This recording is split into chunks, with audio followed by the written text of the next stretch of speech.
இந்த விவாதம் பயனளித்துக் கொண்டிருப்பதாக நான் கருதுகிறேன்.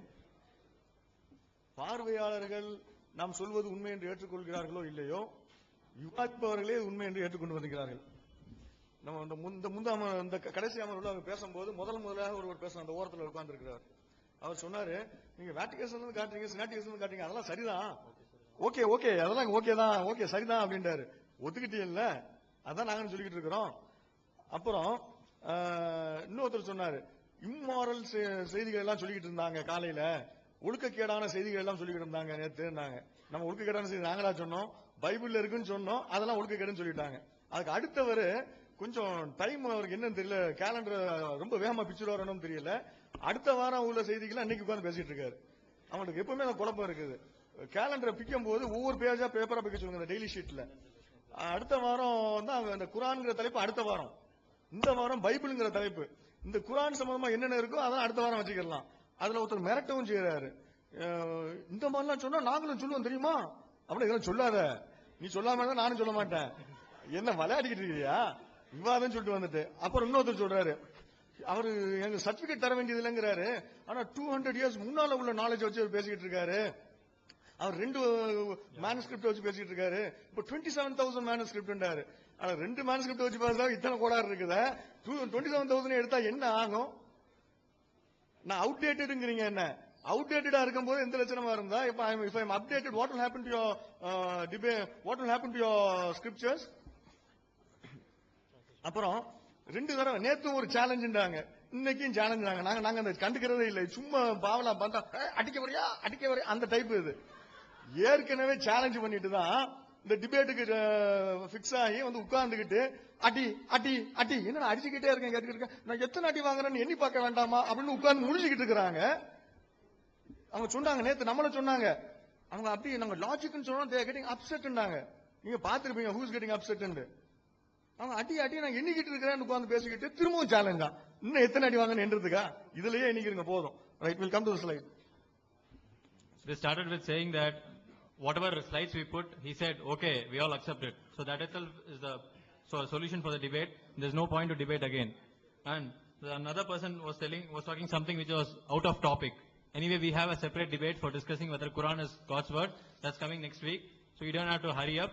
You still have a week. Please hold on all your arguments. Now, they said, if we put one contradiction from the Bible, they are ready to put tons. We are ready to take all those tons. That's the reason we have come here for debate. But this is not the right place to put. You will be given enough time there, so don't waste your time. Please come to the point. இப்ப நேத்து முதல்ல பாத்துட்டு இருந்த மாதிரி இந்த மொழிபெயர்ப்புல ஏகப்பட்ட பிரச்சனைகள், spelling mistakes இருக்குது. ஸ்பெல்லிங் மிஸ்டேக்ஸ் ஹைலைட் பண்ணி இருக்கிறோம். அவர் ஸ்பெல்லிங் மிஸ்டேக் சொன்னார்ல, அதனால ஸ்பெல்லிங் மிஸ்டேக் ஹைலைட் பண்ணிருக்கிறோம். சேர்க்கப்பட்டதும் அந்த ஃபுல் வேர்ட்ஸும் சேர்த்து இருக்குது, அதையும் காட்டுறோம், ஸ்பெல்லிங் மிஸ்டேக்ஸையும் காட்டுறோம். சில இதுல வந்து உதாரணத்துக்கு சொல்றதா இருந்தா, இந்த திசர கோட்டாங்கிற வார்த்தை இருக்குல்ல, இதுல சியும் போடலாம் எஸ்ஸும் போடலாம், எப்படி போட்டாலும் ப்ரொனன்சியேஷன் ஒன்னாதான் வரும், ஆனா ஸ்பெல்லிங் மிஸ்டேக்ஸ் இருக்கும். அதுல வச்சுக்கிட்டு ஆனா ஹைலைட் பண்ணிருக்கிறோம், மேனுஸ்கிரிப்ட்ல இது வரக்கூடாதுன்னு. நாங்க 2 மேனுஸ்கிரிப்ட் தான் காட்டுறோங்கிறாங்க, 2லயும் இந்த லட்சணமா இருக்குது. இன்னும் எடுத்தோம்னு சொன்னா பைத்தியம் முடிச்சிடும், அந்த அளவுக்கு இருக்குது. நெக்ஸ்ட், அதே மாதிரிதான் இதுவும் ஏகப்பட்ட முறைப்பாடு. நாங்க 2, 3 போட்டுக்கிட்டு இருக்கோம், இதுல ஒரு 4 மேனுஸ்கிரிப்ட போட்டுக்கிறோம். வெஸ்ட் காட் சரி. அப்புறம் இந்த டிசன்ட்ராஃப் இருக்கிறார்ல, இவர் தான் சினாட்டிகஸா கண்டுபிடிச்சவர். அந்த சினாய் மலையில போய் கண்டுபிடிச்ச அந்த ஜெர்மன் ஸ்காலர் வந்து அவர் தான். அந்த இதுல பாருங்க, ஒரு முக்கியம் 4 வார்த்தையே அப்படியே 3 வார்த்தை, ஆக்சுவலா 3 வார்த்தை அங்க சேர்த்து இருக்கு, கீழே உள்ள வார்த்தையும் சேர்த்திருக்கு பாருங்க. அதுல இல்ல, இதுல இருக்குது, மூல பிரதில இருக்கு, அதாவது சினாட்டிகஸ்ல இருக்குது, இதுல பின்னால உள்ள மேனுஸ்கிரிப்ட்ஸ்ல இல்ல. நெக்ஸ்ட், இங்க பாருங்க, இது உங்களுக்கு ஏற்கனவே இங்கிலீஷ்ல இந்த ஸ்லைடு போட்டிருக்கோம். நெக்ஸ்ட், இதுல பாருங்க, இந்த 2 மேனுஸ்கிரிப்ட்ல மொத்தம் இருக்கிறத 8 வார்த்தை தாங்க. அந்த 8 வார்த்தையில இந்த சிவப்புல இருக்கிற வார்த்தைகள் அதுல இல்ல, இதுல இருக்கிறது அதுல இல்ல, இதுல இருக்கிறது அதுல இல்ல, அதுல இருக்கிறது இதுல இல்ல. அந்த வகையில மொத்தம் 4 வார்த்தை போயிருச்சு, 2 வார்த்தை போயிருது. மீது அங்க பாருங்க, இந்த 2 வார்த்தை இருக்குது, ஆனா இந்த 2 வார்த்தைக்கு பாருங்க வருஷம் மாறி இருக்குது. மேனுஸ்கிரிப்ட்ல ஸ்பெல்லிங் மிஸ்டேக் ஆகுது. ஆமோஸோ ஆமோனா என்ன மாத்திருக்காங்களா? நெக்ஸ்ட், அதே மாதிரி தான் அங்க பாருங்க, அதுல பாருங்க ஒரு வார்த்தை 2 வார்த்தை இருக்குது, இதுல பாருங்க ஒரு சென்டென்ஸே இருக்குது, இதுல பாருங்க ஒரு பேராகிராஃபே இருக்குது.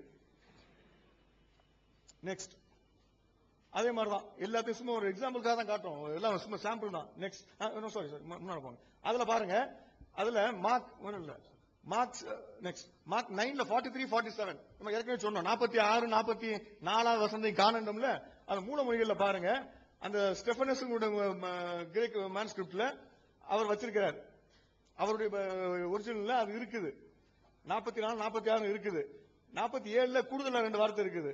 இங்க பாருங்க வெஸ்ட்காட் அவருடைய பைபிள்ல பாருங்க 44 பிளாங்க், 46 பிளாங்க், 47ல அந்த கடைசியில் உள்ள 2 வார்த்தை இல்ல. நெக்ஸ்ட் அதே மாதிரி சினாட்டிகஸ் ஏற்கனவே சொன்னதுதான். ஏகட்டோ டெசரா கோட்டாவா டிசி சிடிசிலஸ் 1000 1,40,000 இங்க பாருங்க, அங்க எப்படி இருக்கு இங்க எப்படி இருக்குன்னு பாருங்க. கூடுதலா ஒரு வார்த்தை இருக்கு பாருங்க, அதுல 1,40,000 1,41,000. நெக்ஸ்ட் இப்ப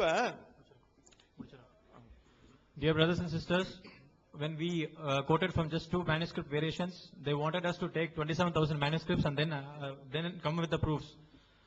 With 2 manuscripts only, we are finding so much of variations, and when we take all the 27,000 manuscripts, it will again turn out to be a debate. It is not for your benefit, right?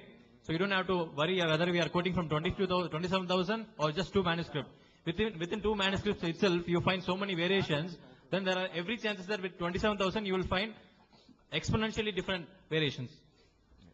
இப்ப நேத்துல இருந்து இந்த விவாதம் நடந்துகிட்டு இருக்குது. நேத்து நைட்டோட முடிஞ்சு போச்சு. இன்னைக்கு 3 o'clock நம்ம விவாதம் ஸ்டார்ட் பண்ணோம். இது சிடிஸ் டிவிடிஸ் போட்டு விற்பாங்க. ஒரே டிவிடியா இருக்காது, 2-3 டிவிடிஸா இருக்கும். ஒரு ஆள் ஒரு டிவிடியை இன்சர்ட் பண்றாரு. பண்ணாருன்னா இன்னைக்கு 3 o'clock ஸ்டார்ட் ஆகிற ப்ரோக்ராம் ஸ்டார்ட் ஆகும், செஷன் ஸ்டார்ட் ஆகும். அதுல நம்ம சொல்லுவோம், நேத்து நாங்கள் பேசினோம் அப்படின்னு சொன்னா அதுக்கு என்ன அர்த்தம்? இதுக்கு முன்னால பேசணும் இன்னும் ஒரு சிடி இருக்குதுன்னு அர்த்தம். அப்படிதானே அர்த்தம். இதுக்கு முன்னால நான் உனக்கு ஏற்கனவே சொல்லி இருக்கிறேன் அப்படின்னு சொன்னா எங்க சொல்லி இருக்கிறேன்? இன்னும் ஒரு சிடி அதே மாதிரி நான் பேசுனது இருக்குதுன்னு அர்த்தம். அந்த மாதிரி தான் இதுவும். பைபிள்ல நிறைய இடங்கள்ல சில புத்தகங்களை பத்தி சொல்லப்பட்டிருக்குது. அந்த புத்தகங்கள் எல்லாம் காணும். ஆமோஸ் கிடையாது, ஸ்பெல்லிங் மிஸ்டேக் கிடையாது. முழு பூசணிக்காய சோத்துல மாச்ச கதம்பாங்க, முழு பூசணிக்காய் சோத்துல மறைக்கிறது இல்ல, சோத்தையே காணும். பாருங்க. Next book of Jasher mentioned in Joshua and Samuel காணோம். நெக்ஸ்ட் இந்த புக்கும் காணோம். Book of the warriors of lord இருங்க மாத்திராதீங்க, இது நம்பர்ஸ்ல இடம் பெற்றிருக்குது. இந்த புக்கை காணோம், நம்ம கண்டுபிடிச்சிருவோம். Next where did you lose it? They lost it in the Cameron caves. சாவு கடல் கண்டுபிடிச்சாங்கல்ல, அதெல்லாம் அங்க இருக்குது. the book of wars of the Lordங்கிறது சாவு கடல் ஆவணத்துல இருக்குது. கண்டுபிடிச்சு எடுத்துட்டாங்க. அவர் தான் சொன்னாரு சாவு கடல் ஆவணம்டாரு, அது கண்டுபிடிச்சு எடுத்துட்டாங்க. இன்னும் பைபிள்ல சேர்க்க காணோம். Next Chronicles of Kings of Israel, இது mentioned in Kings. Next Chronicles of Kings of Judah, mentioned in Kings. Next book of Shemaiah the prophet, mentioned in 2nd Chronicles. Iddo the seer, mentioned in 2nd Chronicles. The manner of the kingdom, 1st Samuel. Acts of Solomon, 1st Kings. Annals of King David, 1st Chronicles. Book of Samuel the seer, 1st Chronicles. Book of Nathan the prophet, 1st Chronicles and 2nd Chronicles. Book of Gad the seer, 1st Chronicles. Prophecy of Ahijah, 2nd Chronicles. Book of Kings of Judah and Israel, இது ரெண்டும் சேர்ந்து ஒரு book. முதல்ல தனித்தனி book, இது ரெண்டும் சேர்ந்து ஒரு புக். 2nd Chronicles, எல்லாமே 2nd Chronicles. Book of Jehu, 2nd Chronicles. The story of Book of Kings, 2nd Chronicles. Acts of Uzziah, 2nd Chronicles. Vision of Isaiah, 2nd Chronicles. Acts of Kings of Israel, 2nd Chronicles. அவங்க நம்பரா சொன்னாங்க 1 2 3 4 5 6 நம்ம குர்ஆன் 1 2 3 4 5 1 2 3 4 5 அப்படினாங்க. நாங்க mic டெஸ்டிங்லாம் பண்ணல, எல்லாம் books பேரா சொல்லிட்டு இருக்கேன். ஆனா இத்தனை புக்ஸ் காணோம். டைம் ஷார்ட்டா இருக்கிறதுனால ஐ அம் லிஸ்டிங் இட் அவுட். ஃபாஸ்டா பட்டியல் போட்டுட்டு போறேன். நிறைய சொல்ல வேண்டியிருக்குது, எதை சொல்லணும்னு தெரியல. Acts of Kings of Seer, 2nd Chronicles. Book is missing. கண்டுபிடிச்சு கொடுத்தா பரிசு கொடுக்கப்படும். Sayings of the Seer, 2nd Chronicles. Laments of Josiah, 2nd Chronicles. Chronicles of King Ahasuerus, Esther, Nehemiah. Book of Covenant, Exodus. Book of Remembrance, Exodus. Alright. இத்தனை books காணோம். இத்தனை books எண்ணிக்கிட்டு இருந்தீங்களா? நான் என்னல, நாங்க பட்டியல் தான் போடுறத கவனமா இருந்தோம். இதுல இத்தனை புஸ்தகங்களே காணோம். அப்புறம் என்ன Bible பாதுகாக்கப்பட்டது? When a lot of books are missing from your Holy Bible, how can you claim that Bible is preserved? We have pointed out n number of books which are missing in the Bible. So assume if somebody is going to insert today's CD, and when we quote something that, like we said yesterday, it obviously means that there is a CD which was taken yesterday. Something was recorded yesterday, right? So with all these verses, right? For example, in Exodus chapter 17 verse 14, when it speaks about book of remembrance, it means that there should be a book of remembrance. But where is your book of remembrance? You probably forgot it. Now, if you want all these books, just go and check in Dead Sea Scrolls. Even you will find few books in that, but you deliberately avoided that from adding into the Bible. What books are present Dead Sea Scrolls is different. We will come to that. அதுக்கு slide போட்டு வச்சிருக்கோம். Dead Sea Scrolls அதுல என்ன இருந்துச்சு, உங்க பைபிள்ல அது என்ன இருக்குது, என்ன இல்லங்கிறது நாங்க அதுவும் காட்டுறோம். எல்லாத்தையும் காட்டுவோம். அவங்க சொன்னது ஒண்ணும் விட மாட்டோம். அத்தனைக்கும் பதில் சொல்லுவோம். என்னென்ன கேள்வி கேட்டார்களோ அத்தனைக்கும் நாங்க பதில் சொல்லாம போகவே மாட்டோம். ரைட். இப்போ மேனுஸ்கிரிப்ட்ஸ் சொன்னாங்க. ஹிஸ்டரியிலே there is no book, no other book which is so preserved like Bible நாங்க சொல்லிட்டு there are 27,000 manuscripts. ஏகப்பட்ட பிரச்சனை. அதுல இதுல இல்லாட்டா அதுல என்ன செய்வோம் நாங்க, அது எப்படி தான் பாப்பாங்கன்னு புரிஞ்சுக்கிறீங்க. மேனுஸ்கிரிப்ட் சும்மா ஒரு எக்ஸாம்பிளுக்கு ஒரு மேனுஸ்கிரிப்ட் இந்த மாதிரி நிறைய அரிச்சு இருக்குது, நிறைய கையெழுத்து பிரதிகள் இந்த மாதிரி அரிக்கப்பட்டிருக்குது. அப்புறம் இதெல்லாம் இடையில சேர்த்துக்கிறவாங்க. இங்க பாருங்க, இப்படி இந்த துண்டு துண்டா இருக்கு பாருங்க. அப்புறம் நெக்ஸ்ட் இங்கிலீஷ்ல ஒரு சின்ன பிள்ளைங்களுக்கு ஒரு பாட்டு சொல்லி கொடுப்பாங்க. Bits of paper lying on the ground. கீழே பேப்பரா கிடக்குது, பொறுக்கி குப்பத்தட்டில் எழுதி போடு அப்படின்னு சொல்லிட்டு பாட்டு சொல்லி கொடுப்பாங்க பிள்ளைங்களுக்கு. அந்த மாதிரி பிட்ஸ் ஆஃப் பேப்பர்ஸ் இதெல்லாம் ஒரு மேனுஸ்கிரிப்ட். 27,000 நாங்கல்ல, 27,000 என்னமோ புக்கா 27,000 வால்யூம்ஸ் இருக்குன்னு நினைக்காதீங்க. இது ஒரு மேனுஸ்கிரிப்ட். நெக்ஸ்ட் இதுவும் பிட்ஸ் ஆஃப் பேப்பர்ஸ். நெக்ஸ்ட் இங்க பாருங்க, இதுதான் டெட் ஸ்கிரீன்ல இருந்து எடுக்கப்பட்ட ஒரு ஸ்க்ரால். டெட் சி ஸ்க்ரால்ஸ்ல இது ஒரு ஸ்க்ரால். இடையில வந்து fill in the blanks. நீங்க நிரசிக்கிற வேண்டியதுதான். ஒவ்வொரு ஆளும் கிங் ஜேம்ஸ் வெர்ஷன் அதுல சேர்த்துக்கிற வேண்டியது, பிபிஇ அவங்க சேர்த்துக்கிற. அப்புறம் அவங்க சொன்னாங்க தப்பா, கிங் ஜேம்ஸ் வெர்ஷன்ல பிராக்கெட் போட்டதை அவங்க காட்டினாங்க. அது வந்து மொழிபெயர்க்கும் போது 6 மேனுஸ்கிரிப்ட் தான் இருந்தது. இப்போ 27,000 மேனுஸ்கிரிப்ட் வந்துருச்சுனாங்க. நாங்க பிராக்கெட் காட்டினது வெறும் பிராக்கெட் காட்டினோம், எம்டி பிராக்கெட். அது கிங் ஜேம்ஸ் வெர்ஷன் இல்ல, PPE.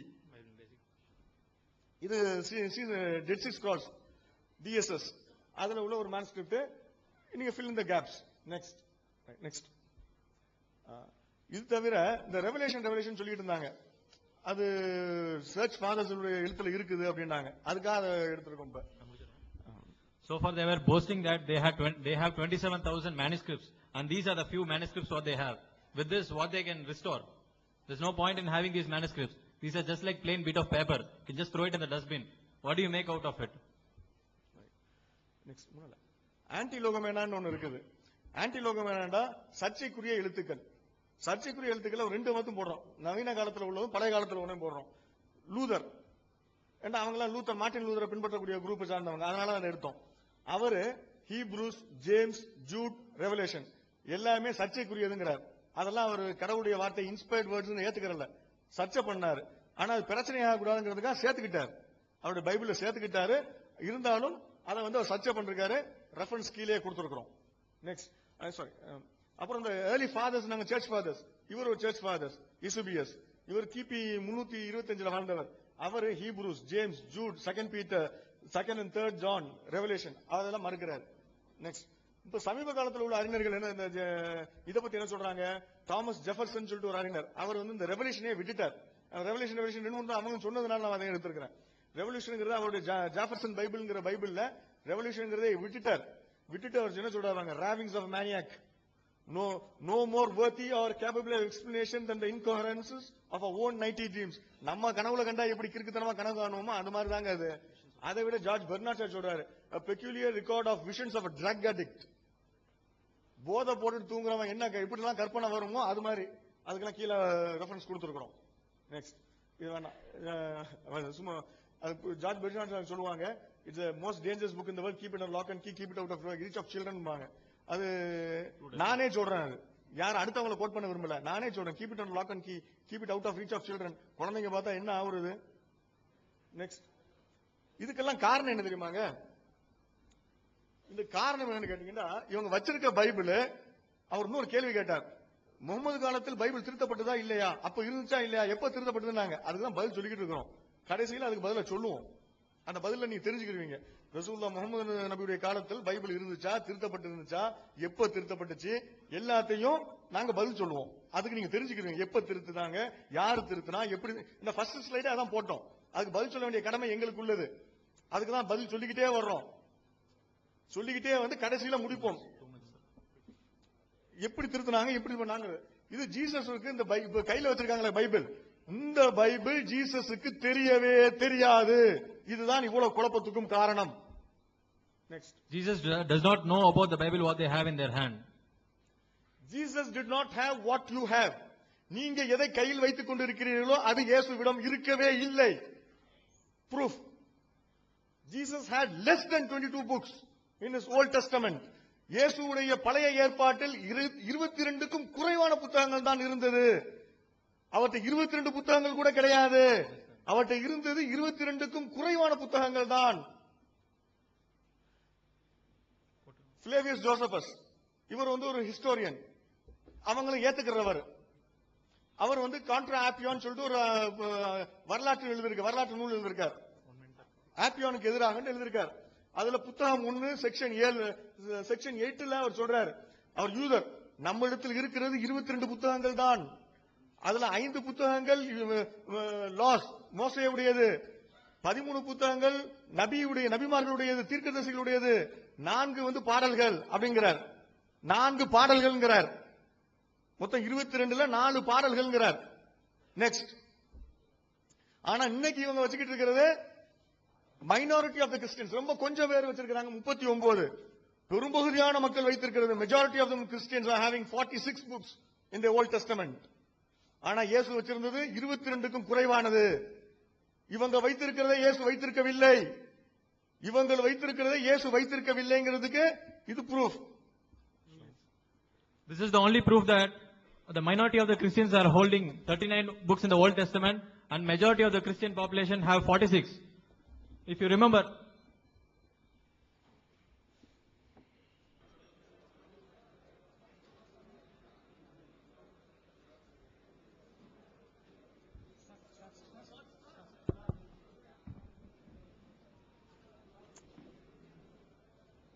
Well, friends, may I call your attention back to the proceedings. அருமையான நண்பர்களே, உங்களுடைய கவனத்தை இந்த நிகழ்வுக்கு நேராக நான் திருப்ப விரும்புகிறேன். I think in some ways there is a tamasha going on here. சில விதங்களிலே இங்கு பார்த்தால் ஒரு விதமான தமாஷா நடந்து கொண்டிருக்கிறது போல் தெரிகிறது. I'm so sad to say that, but இதை நான் சொல்வதற்கு மிகவும் துக்கப்படுகிறேன். இருந்தாலும் because our scholar does not know anything unfortunately about manuscript study. நம்முடைய அறிஞர் அவர்கள் மூல பிரதிகளை குறித்து ஆராய்வதை குறித்து எதுவுமே அறிந்திருக்கவில்லை என்று தெரிகிறது. So he is only revealing his lack of knowledge related to this subject. இந்த குறிப்பிட்ட பாடத்தை குறித்து அவருக்கு இருக்கிற அறிவு குறைவை அவர் வெளிப்படுத்திக் கொண்டிருக்கிறார். He is using some very, very low level language, unfortunately, but we don't want to respond in that way at all. We still want to respect our friends. மிகவும் தரக்குறைவான வார்த்தைகளை அவர் பயன்படுத்திக் கொண்டிருக்கிறார். அதே விதத்தில் பேச நாங்கள் விரும்பவில்லை. Because our Bible says we should respect all people because every human being is created equally by the same God in his image. வேதாகமம் சொல்கிறது எல்லா மனிதர்களும் இறைவனுடைய சாயலிலே படைக்கப்பட்டிருக்கிறதுனாலே எல்லா மனிதர்களையும் மதிக்க வேண்டும் என்று சொல்லி. And yesterday our friend was talking about Leviticus. We gave a very good answer, but he didn't understand probably. And he was saying some high caste person must have written Leviticus. Where is caste and where is Judaism and what is this gentleman talking about? It is called a fallacy of category confusion. He is not sure whether he is here or there. இங்கே நேற்றைய தினத்திலே லேவியர் ஆகமத்திலிருந்து ஒரு பகுதியை குறித்து அவர்கள் சொன்னார். அதை குறித்த தெளிவான விளக்கத்தை நாம் கொடுத்திருந்தும் கூட யாரோ ஒரு உயர் ஜாதிக்காரர் இந்த வசனங்களை எழுதி வைத்திருப்பார் என்று அவர் சொன்னார். யூத மார்க்கத்திலே எங்கே ஜாதி இருக்கிறது, அவர் எந்த காலத்தில் இருக்கிறார், இந்த காலத்தில் இருக்கிறாரா அந்த காலத்தில் இருக்கிறாரா என்று அவருக்கே ஒரு குழப்பம் இருக்கிறது தெரிகிறது. And they don't know how to use an analogy. எப்படியாக ஒரு காரியத்தை ஒப்பிட்டு சொல்வது என்பதும் தெரியாமல் இருக்கிறார். You take any book on logic, you will understand that an analogy is used for a specific purpose. எந்த ஒரு தத்துவ புத்தகத்தை நீங்கள் எடுத்துக்கொண்டீர்களானால் எந்த ஒரு காரியத்தை ஒப்புமைப்பட்டு சொல்லும்போது அதற்கென்று சொல்லி சில விதிமுறைகள் உண்டு. To clarify something. ஒரு காரியத்தை விளக்குவதற்காக அது பயன்படுத்தப்படும். Not to prove anything, because analogies cannot prove. அது ஏதாவது ஒரு குறிப்பிட்ட காரியத்தை நிரூபிப்பதற்காக பயன்படுத்துவதில்லை. ஏனென்றால் ஒப்பிட்டு சொல்வது ஒரு காரியத்தை நிரூபிக்க முடியாது. And if you don't understand that and still use analogies and go on with analogies, you are committing a terrible fallacy in logic. நீங்கள் இதை புரிந்து கொள்ளாதபடிக்கு திரும்பவும் இதே காரியத்தை நீங்கள் சொல்லிக் கொண்டிருப்பீர்களானால் ஒரு தத்துவ விபரீதத்தை அல்லது தத்துவ தவற்றை நீங்கள் செய்து கொண்டிருக்கிறீர்கள். And what our friends are actually, presenting here is nothing new. இங்கே நம்முடைய நண்பர்கள் சொல்லுகிற காரியங்கள் எதுவும் புதிதானது அல்ல. He was talking yesterday about borrowed intelligence. அவர் நேற்றைய தினத்திலே கடன் வாங்கிய அறிவு என்பதை குறித்து சொன்னார். And if you do just a little bit of search, you will understand that his is borrowed research. ஆனால் கொஞ்சம் நீங்க யோசித்து சிந்தித்து பார்த்தீர்களானால் அவர்தான் கடன் வாங்கி இருக்கிற அறிவு உடையவராக இருக்கிறார். There was a gentleman called Kairanavi in the 19th century. He wrote a book with so-called 119 contradictions in the Bible. இங்கே 19வது நூற்றாண்டிலே கைரான்வி என்கிற ஒருவர் வேதாகமத்திலே காணப்படுகிற 199 வேறுபாடுகளை குறித்து அவர் குறிப்பிடுகிறார். 119 119 முரண்பாடுகள். And then Ahmad Deedat ji we know, Zakir Naik ji we know, and then there is a gentleman called Shabir Ali who has written a pamphlet called 101 contradictions in the Bible. அதற்கு பிற்பாடு அகமது தீதா, ஜகீர் நாயக் மற்றும் ஷபீர் அலி போன்றவர்கள் வேதாகமத்தில் உள்ள 100 அதிகமான குறைபாடுகள் என்று சொல்லி புத்தகங்கள் எழுதியிருக்கிறார்கள். And all these so-called contradictions have been ably answered by scholars already long time ago, 25 years ago. இவை இப்படிப்பட்ட முரண்பாடுகள் இருக்கிறது என்று சொல்லி சொன்னாலும் அவைகளுக்கான விளக்கத்தை கிட்டத்தட்ட 25 ஆண்டுகளுக்கு முன்பதாகவே தெளிவாக விளக்கி சொல்லி ஆகிவிட்டது. The big book of Bible difficulties by Norman Geisler and Thomas Ho. இந்த பிக் புக் ஆஃப் பைபிள் என்று சொல்லப்படுகிற தாமஸ் கெய்ஸ்லர் மற்றும் when critics ask, Thomas home அவர்கள் எழுதியிருக்கிற இந்த புத்தகம் handbook of Bible difficulties by Geisler and Ho.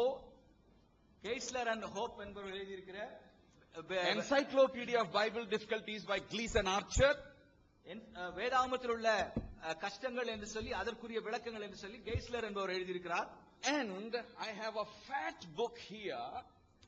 It is called Hard Sayings of the Bible, written by 3 top-class, world-class scholars. இங்கே Walter Kaiser, Peter Davis, F.F. Bruce. இங்கே வேதாகமத்தில் உள்ள கடினமான பகுதிகள் என்று சொல்லி 3 உலகம் தரம் வாய்ந்த அறிஞர்கள் எழுதின பெரிய புத்தகம் என்னிடத்தில் இருக்கிறது. If you are interested in the truth, you could have read these books. சத்தியத்தை குறித்து அறிய வேண்டும் என்கிற ஒரு விருப்பம் உங்களிடத்தில் இருந்திருக்குமானால் இந்த புத்தகங்களை நீங்கள் வாசித்திருப்பீர்கள். You would have got answers for all your so-called contradictions and all that. நீங்கள் சொல்லுகிற முரண்பாடுகள் போல் தோன்றுகிற காரியங்கள் எல்லாவற்றுக்கான பதில்களை இந்த புத்தகத்திலிருந்து நீங்கள் பெற்றிருந்திருப்பீர்கள். So, may I call your attention to the fact that we should seek after truth. ஆகவே நான் உங்களுடைய கவனத்தை சத்தியத்தை அறிய வேண்டும் என்பதற்கு நேராக திருப்ப விரும்புகிறேன். We should not be silly and use low-level language here. ஆகவே நாம் அது மிகவும் கீழ்த்தரமான வார்த்தைகளை, தரக்குறைவான வார்த்தைகளை நாம் We should use polite, decent language, respect one another, and seek after truth. நாம் மிகவும் மரியாதைக்குரிய வார்த்தைகளை பயன்படுத்தி சத்தியத்தை நாம் அறிவதற்கு முயற்சிக்க வேண்டும். In fact, we don't need to reinvent the wheel. நாம் திரும்பமாக சக்கரத்தை நாம் கண்டுபிடிக்க வேண்டிய அவசியம் இல்லை. And so I would request my friends to get a hold of these scholarly books. People have PhDs, 2 PhDs and 3 PhDs in these subjects, and they have written.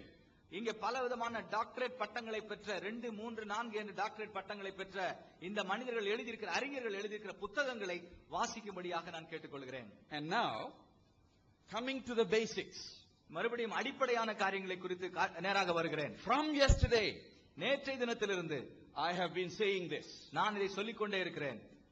They are following a line of argument as I am able to understand and see. அவர்கள் ஒரு குறிப்பிட்ட விவாதத்தை அவர்கள் வைத்துக் கொண்டே இருக்கலாம், அது என்னால் பார்க்க முடிகிறது. Their premise number 1 in the syllogism of the argument is that the Quran is the word of God. அங்கே அவருடைய முதல் அடித்தளமானது குர்ஆன் தேவனுடைய வார்த்தை என்பது. Their premise number 2 is, according to the Quran and their own thinking, the Bible that we have is not the correct Bible because it got corrupted. அவர்களுடைய எண்ணத்தின்படி குர்ஆனிலே சொல்லப்பட்டிருக்கிறது, நாம் இப்பொழுது வைத்திருக்கிற வேதாகமும் குர்ஆனிலே சொல்லப்பட்டிருக்கிற வேதாகம் அல்ல, அது கரைப்படுத்தப்பட்டிருக்கிறது என்பது. Therefore, their conclusion, the Bible is not God's word. ஆகவே அவர்கள் வந்திருக்கிற முடிவு, எனவே வேதாகமும் இறைவனுடைய வார்த்தை அல்ல என்பது. And now, I have a challenge for PJ sir and his team. இப்பொழுது பிஜே சார் அவர்களுக்கும் அவருடைய குழுவினருக்கும் ஒரு சவாலை நான் வைக்க விரும்புகிறேன். The challenge is this. இதான் அந்த சவால். You either deny these two premises and thereby deny the conclusion, or answer the 17 questions that we have raised on the basis of your premises. இங்கே ஒன்று நீங்கள் வைத்திருந்த அந்த அடித்தளம் 1, 2 என்று சொல்லி அடித்தளத்தின் அடிப்படையில் நீங்க வந்த முடிவு தவறு என்று ஒத்துக்கொள்ளுங்கள். அல்லாவிட்டால் நீங்கள் ஒத்துக்கொள்ளுகிற அடிப்படையில் அடித்தளங்களின் அடிப்படையிலே நாங்கள் வைத்த 17 கேள்விகளுக்கான பதிலை நீங்கள் சொல்லுங்கள். They have not cared to look up even one of those verses from the Quran that we have quoted, on the basis of which we have raised the questions. நாங்கள் எழுப்பியிருந்த கேள்விகளுக்கான ஆதாரம் நாங்கள் சொல்லியிருந்த அந்த குர்ஆனின் வாக்கியங்களில் இருந்து அவர்கள் பதில் சொல்லவே இல்லை. ஒன்று காரணம் அவர்கள் பதில் சொல்லவில்லை. They had the whole day. முழு நாளும் அவர்களுக்கு இருந்தது. They could not answer even one of those questions. அந்த ஒரு கேள்விக்கான பதிலையும் அவர்களால் சொல்ல முடியும். Why are they not able to be consistent? ஏன் அவர்களால் தொடர்ந்தேர்ச்சியாக ஒரே காரியத்தை சொல்லிக் கொண்டிருக்க முடியவில்லை? If you deny those two premises, I will withdraw those questions. நீங்கள் அந்த 2 அடித்தளங்களையும் நிராகரித்து விட்டால், இல்லை என்று சொல்லிவிட்டால், நான் என்னுடைய கேள்வியை திரும்ப பெற்றுக் கொள்கிறேன். But if you don't now deny those two premises, you have to answer those 15 questions, without which we cannot actually meaningfully make any progress in the debate. இந்த 2 அடித்தளங்களையும் நாங்கள் ஒத்துக்கொள்கிறோம் என்று நீங்கள் சொல்வீர்களானால், அப்படியானால் கண்டிப்பாக எங்களுடைய கேள்விகளுக்கு நீங்கள் பதில் சொல்ல வேண்டும். அப்பொழுதுதான் நாம் தொடர்ந்து முன்னேற முடியும் இந்த விவாதத்திலே. But we still have been answering their questions. இருந்தாலும் அவர்கள் கேட்கிற கேள்விகளுக்கு பதில் சொல்லிக் கொண்டிருக்கிறோம். Because we have come here for a debate. ஏனென்றால் ஒரு விவாதத்திற்கு நாம் வந்திருக்கிறோம். To show you that the Bible is indeed the word of God. ஏன் என்று சொன்னால், வேதாகமம் உண்மையிலேயே இறைவனுடைய வார்த்தை என்பதை சொல்வதற்கு. They are saying the Bible we have is not God's word, and they have given 2 reasons. வேதாகமம் இறைவனுடைய வார்த்தை இல்லை என்பதற்கு 2 காரணங்களை அவர்கள் சொல்லி இருக்கிறார்கள். PJ sir said he has a definition of Injil, because of which he thinks our Injil is not the original Injil. PJ sir அவர்கள் சொன்னார்கள், இஞ்சில் என்கிற பதத்திற்கான ஒரு விளக்கம் இருக்கிறது, அதன் அடிப்படையிலே நீங்கள் வைத்திருக்கிற இஞ்சில் ஒரு இஞ்சில் அல்ல என்று சொல்லி அவர் சொல்கிறார். PJ sir, would you please produce the source of this information? PJ sir அவர்களே, நீங்கள் இந்த இவ்விதமான கூற்றுக்கு என்ன ஆதாரம் என்பதை நீங்கள் சொல்ல முடியுமா? Where and when have you got this definition of Injil from that you are using to judge our Injil as not the original Injil? நான் எங்களுடைய இஞ்சிலானது உண்மையான இஞ்சில் இல்லை என்பதற்கு நீங்கள் இஞ்சிலை குறித்து எடுத்த விளக்கம் எப்பொழுது, எங்கிருந்து, எந்த ஆதாரத்திலிருந்து எடுக்கப்பட்டது என்பதை நீங்கள் சொல்ல வேண்டும். They have not given even a small bit of evidence in support of this claim. இந்த அவர்கள் கூறிக்கொள்ளுகிற கூற்றிற்கு எந்த விதமான ஒரு துளி அளவு ஆதாரத்தை கூட அவர்கள் கொடுக்கவில்லை. Then Taurat, they say that we have is not the original Taurat. நீங்கள் வைத்திருக்கிற தௌராத் அது உண்மையான மூலமான தௌராத் அல்ல என்று சொல்கிறார்கள். The only bit of evidence they could give, they have not given actually, but if they want, they could give is only 1 verse from the whole Quran. அவர்கள் அவர்கள் சொல்லுகிற அந்த கூற்றுக்கு ஒரு ஆதாரம் என்றால் முழு குர்ஆனிலிருந்து ஒரு ஆயத்தை குறித்து அவர்கள் சொல்லலாம். Quran 7:157. சூரா 7:157 சொல்லப்பட்டிருக்கு.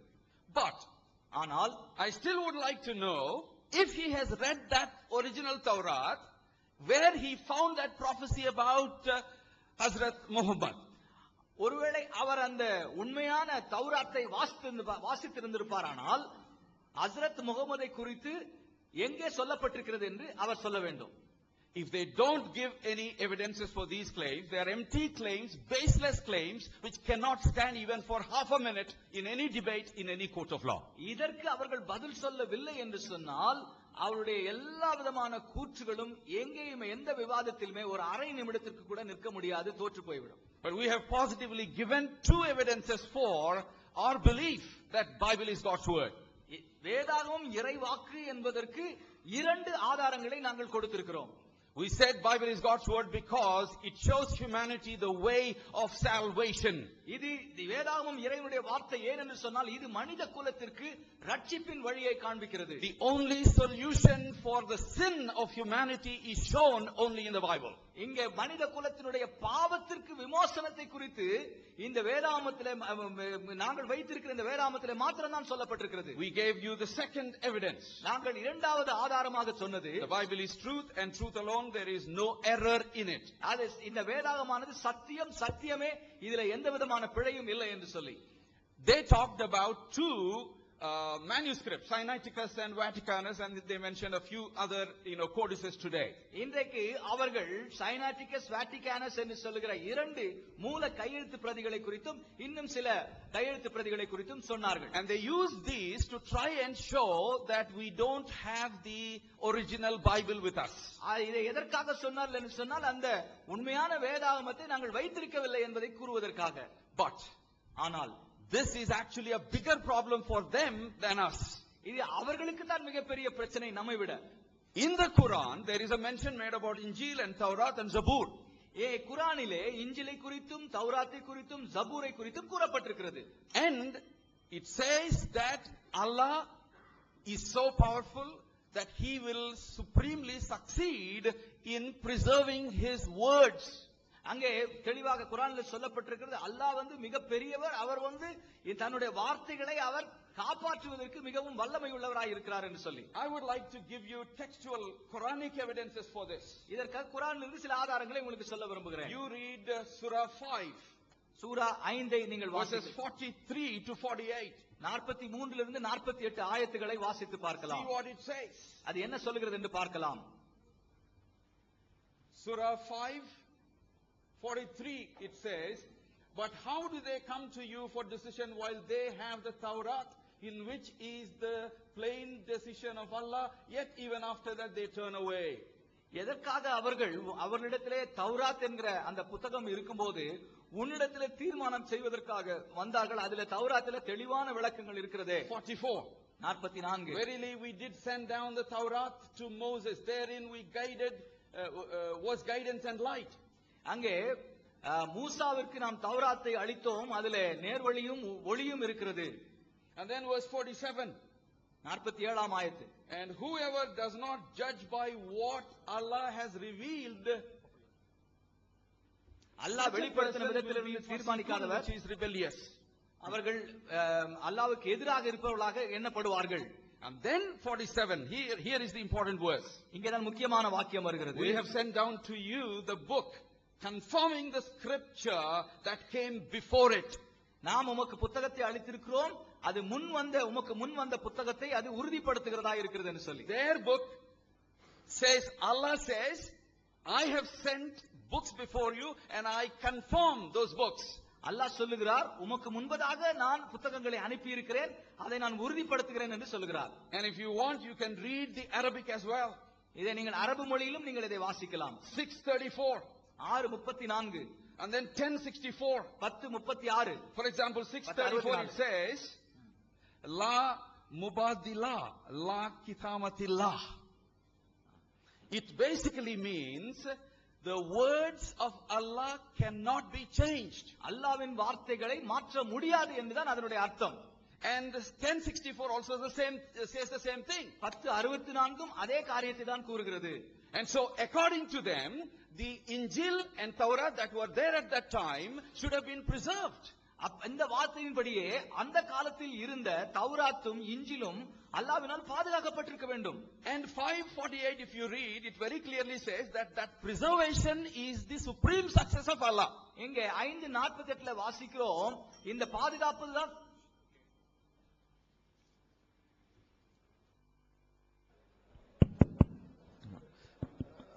சகோதரர்களே, அவங்க சில விஷயங்களை கிளப்பினதுனால அதுக்கு பதில் சொல்ல வேண்டியிருக்குது. அவங்க என்ன சொன்னாங்க, ஜூஸ் டோன்ட் ஹேவ் கேஸ்ட் அப்படின்றாங்க. அது தனியாக இடத்துல பார்த்துக்குருவோம். அப்புறம் அவங்க ரொம்ப டிஸ்ஓரியன்டேஷன்ல இருக்கிற மாதிரி இருக்குது. எங்க இருக்கிறோம், என்ன செய்தியில இருக்கிறோம்னு தெரியவே மாட்டேங்குது. சின் அண்ட் சால்வேஷனை பத்தி இப்ப பேசிட்டு இருக்கிறாரு ஒருத்தர், ஹோலி குரான் சொல்லி பேசிட்டு இருக்கிறாரு. இன்னொருத்தர் சின் அண்ட் சால்வேஷன், அதுக்கு தனி தலைப்பு. அதுக்கு அடுத்த மாசம் ஏப்ரல் மாசம் டேட் போட்டு வச்சிருக்குது. ஏப்ரல் மாசம் பேச வேண்டியதை பூக்கான்னு பேசிட்டு இருக்காரு. செய்தி, இடம், நேரம் ஒண்ணுமே புரிய மாட்டேங்குது. அப்புறம் பொலைட் வேர்ட்ஸ், இம்பொலைட் வேர்ட்ஸ் சொன்னாங்க. They started it first. They used unparliament words first. Nonsense, no sense, அதெல்லாம் அவங்க தான் சொன்னாங்க. Just rewind the cassette and see this.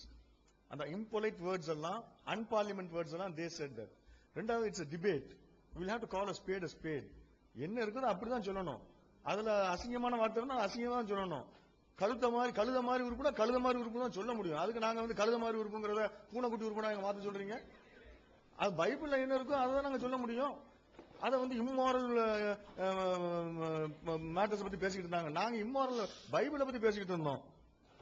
தென் அப்புறம் சொன்னாங்க, you said that we are working on borrowed intelligence. borrowed intelligenceல நீங்க வேலை செஞ்சிட்டு இருக்கீங்க, கடன் வாங்கிய மூளை அறிவுல வேலை செஞ்சிட்டு இருக்கீங்க சொன்னீங்க. நாங்க அப்படி இல்ல, நீங்க தான் கடன் வாங்கல அறிவுல வேலை செஞ்சிட்டு இருக்கீங்க, நீங்க அடுத்தவங்க தான் கோட் பண்றீங்கிற அர்த்தத்தை கேட்கறாங்க. நாங்க யாரையும் கோட் பண்ணவே இல்லை, நாங்க எல்லாத்தையும் ஒரிஜினலா நாங்களே எடுத்து போட்டிருக்கிறோம். அப்புறம் சொன்னாங்க, எல்லா அகமது இதாத்து அந்த அறிஞர்கள், பெரிய இஸ்லாமிய அறிஞர்கள் எல்லாம் இன்னொரு அறிஞர் எழுதின புத்தகத்துல 119 முரண்பாடுகள் இருக்குது. நாங்க சொல்லவே இல்லை 119 முரண்பாடு, எங்கள்கிட்ட அதை விட அதிகமா இருக்குது. 1000 கணக்கில் வச்சிருக்கிறோம். நாங்க ஒரு 500 சில்லற ஸ்லைடு தான் போட்டிருக்கோம். நாங்க ரெடி பண்ணி வச்சிருக்கோம், ஒன்னும் போட முடியல. அது 10-15 தான் போட்டிருக்கிறோம். 500 சில்லற வச்சிருக்கிறோம். ஆனா அவரே வந்து 119 இருக்குன்னு ஒத்துக்கிட்டாரு. ஒத்துக்கிட்டு அதை ஒவ்வொருத்தரா காப்பி அடிக்கிறாங்கிறாங்க. நாங்க அதை காப்பி அடிக்கல, நாங்க போட்டதெல்லாம் புதுசு. நாங்க போட்ட ஸ்லைட்ஸ், இந்த ஸ்லைட்ஸ், இந்த கிரீக் எல்லாம் போட்டோம், வேரியேஷன்ஸ் எல்லாம். இது யாரா இதுக்கு முன்னாடி காட்டிருக்காங்க, போட்டிருக்காங்க காட்ட சொல்லுங்களேன். அவன 3 புக்கு காட்டினாரு. இது எல்லாத்துக்கும் பதில் சொல்லப்பட்டுச்சு. பதில் சொல்லப்பட்டாச்சு தானே, சொல்ல வேண்டியது தானே. நான் இவ்வளவு நேரம் நீங்க சொந்த சரக்கு யூஸ் பண்ண மாட்டேங்கிறீங்க, கடன் வாங்கி அடுத்தவன் எழுதுனதான் சொல்றீங்கன்னு சொன்னேன். இப்ப சொல்றாரு இருக்குது அதுவும் சொல்ல மாட்டேங்கிறாரு. கடன் வாங்கியா சொல்லுங்கன்னா அதையும் சொல்ல மாட்டேங்கிறாரு. You are not even working on your you are not working on your own intelligence, you are not working on your borrowed intelligence. If you already have the answers, it has been refuted already, just vomit it out. அதையே கக்கி வாங்கி இருக்க வேண்டியது தானே. இல்ல, பதில் இருக்குது எங்க, இந்த புக்ல அந்த புக்ல இருக்கு, எந்த புக்ல இருந்து சொல்ல வேண்டியது தானே. 3 PhD ஸ்காலர்ஸ், ஒரு PhD ஸ்காலர்ஸ் படிச்சு சொல்ல வேண்டியது தானே. ஒண்ணுமே இல்ல. ரெண்டாவது, ஒரு ப்ராஃபசி. நேத்து காலையில அவங்க தான் அந்த வாதத்தை வைத்தார்கள். என்ன வாதம் வைத்தார்கள் என்றால், குர்ஆன்ல வந்து ஒரு வசனம் இருக்குது. என்ன வசனம் இருக்குன்னு சொன்னா, முகமது நபியை பற்றி இஞ்சியிலும் தௌராத்திலும் முன்னறிவிப்பு செய்யப்பட்டிருக்கிறது என்று குர்ஆனில் ஒரு வசனம் சொல்லப்பட்டிருக்குது. இதுல இருந்து உங்களுக்கு என்ன தெரியுது? தௌராவை குர்ஆன் ஏற்றுக்கொள்கிறது, அந்த தௌராத்திலே நாங்கள் வைத்துக் கொண்டிருக்கிறோம் அப்படின்னு சொன்னாங்க. அதுக்கு பதில் சொல்றதுக்கு தான் நாங்க சொன்னோம், அந்த தௌராத்து வேற, நீங்க வச்சிருக்க தௌராத்து வேறங்கன்றோம். ஆதாரம் என்னன்னாங்க, நீங்க சொன்ன வசனம் தாங்க, அந்த வசனத்துல முன்னறிவிப்பு இருக்குன்னு குர்ஆன் சொல்லுது, நீங்க வச்சிருக்கிறது இல்ல தானே, அப்ப நீங்க வச்சிருக்கிற வேற தௌராத் தானே அப்படின்றோம். சொன்ன உடனே நாங்க ரொம்ப புத்திசாலித்தனமா, அப்ப பிஜே எழுதியிருக்கிறாரே ஒரு புத்தகம் பைபிள் முன்னறிவிப்பு, நாங்க தௌராத்துல முன்னறிவிப்புண்டா சொன்னோம், நீங்க வச்சிருக்க பைபிள்ல முன்னறிவிப்பு தான் சொல்றோம். பேரை படிக்கிறார் அவரு, பைபிளில் முன்னறிவிப்பு, நபிகள் நாயகத்தை பற்றி பைபிள்ல முன்னறிவிப்பு, நாங்க தௌராத்துல முன்னறிவிப்பு சொன்னோம். நீங்க வச்சிருக்க பைபிள்ல முன்னறிவிப்பு இருக்கிறோம், அதையும் தெளிவா 300 சொல்லி இருக்கிறோம். நாங்க இது சின்ன புலத்தனமா பேசுறாங்கன்னு விட்டுட்டு போனா திரும்ப அதை பெருசா பேசுறாங்க, அதனால பதில் சொல்ல வேண்டியிருக்குது. நாங்க தௌராத்தில் உள்ள முன்னறிவிப்புன்னு சொல்லவில்லை, தௌராத்தில் முன்னறிவிப்பு இருக்கு நாங்க நம்புறோம். நாங்கள் புத்தகம் எழுதிருக்க, பிஜே எழுதிருக்க புத்தகம் தௌராத்தில் உள்ள முன்னறிவிப்புன்னு சொல்லல, பைபிளில் உள்ள முன்னறிவிப்பை பத்தி தான் சொல்லிட்டு இருக்கிறோம். நல்லா படிச்சு பாத்துக்கங்க, நீங்க எதை பைபிள் வச்சிருக்கீங்களோ அதுல உள்ள முன்னறிவிப்புன்னு சொல்லிருக்கிறோம். They spoke about borrowed intelligence, but first they failed to realize that even with the borrowed intelligence, they have not ready to answer even one contradiction we raised. And they themselves accepted that somebody refuted long back. If somebody has already refuted, there is no point in debating. If it has already been refuted, you can very well put the same thing, right? You are not even able to work on your own intelligence, neither borrowed nor stolen intelligence. Apart from that, they said all these have been copied from some scholars. None of the scholars have cited these Greek variations. This is the first time we are doing it. We have done homework and we are doing it. Can you show us one scholar who cited all these Greek variants? And moreover, they cited regarding that prophecy of Prophet Muhammad, they raised the point saying that the prophecy of Prophet Muhammad is mentioned in Quran, and Allah asked the people to go and verify in Torah and Bible, Torah and Injil. But they gave a book what our Maulvi Pizay wrote. They showed a book. The title itself is very clear. Title says the prophecy of Prophet Muhammad in Bible. It is not titled as Injil, right? It's not neither titled as Torah nor as Injil. That itself is very clear. அப்புறம் சகோதரர் வந்து பேசும்போது நான் பேசும்போது சொன்னேன், சும்மா challenge இருக்காதீங்க, நேத்து சேலஞ்சிங்க, இன்னைக்கு சேலஞ்சிங்க, ஏற்கனவே வாங்கிட்டு அடி பத்தாதா அப்படின்னு நான் கேட்டேன். சொல்லி முடிச்ச பிறகு திரும்ப அடுத்த சேலஞ்ச். என்ன சேலஞ்ச்? அவங்க நீங்க போற போக்க பார்த்தா ஒரு வித்தியாசமா தெரியுது, அதை நான் கண்டுபிடிச்சிட்டேன் என்னண்டா நீங்க வந்து ஒரு லாஜிக்ல ஒர்க் பண்றீங்க. என்ன logic? You have two premises. First premise is that Quran is the word of God. The second premise is Quran says the Bible is not the word of God. Your conclusion is therefore Bible is not the word of God. அப்படிங்கிற கன்க்ளூஷனுக்கு நீங்க வர்றீங்க. அதாவது அவங்க என்ன சொல்றாங்கடா, வாத பிரதிவாதம் இருக்குல்ல, லாஜிக்ல சில முறைகள் இருக்குது. என்னன்னு கேட்டீங்கன்னா, ரெண்டு அடிப்படைகள்ல இருந்து ஒரு முடிவு எடுக்கலாம். என்ன அது முதல் அடிப்படை என்னன்னா, குர்ஆன் வந்து இறைவேதம் அப்படிங்கிறது முதல் அடிப்படை. இரண்டாம் அடிப்படை என்ன?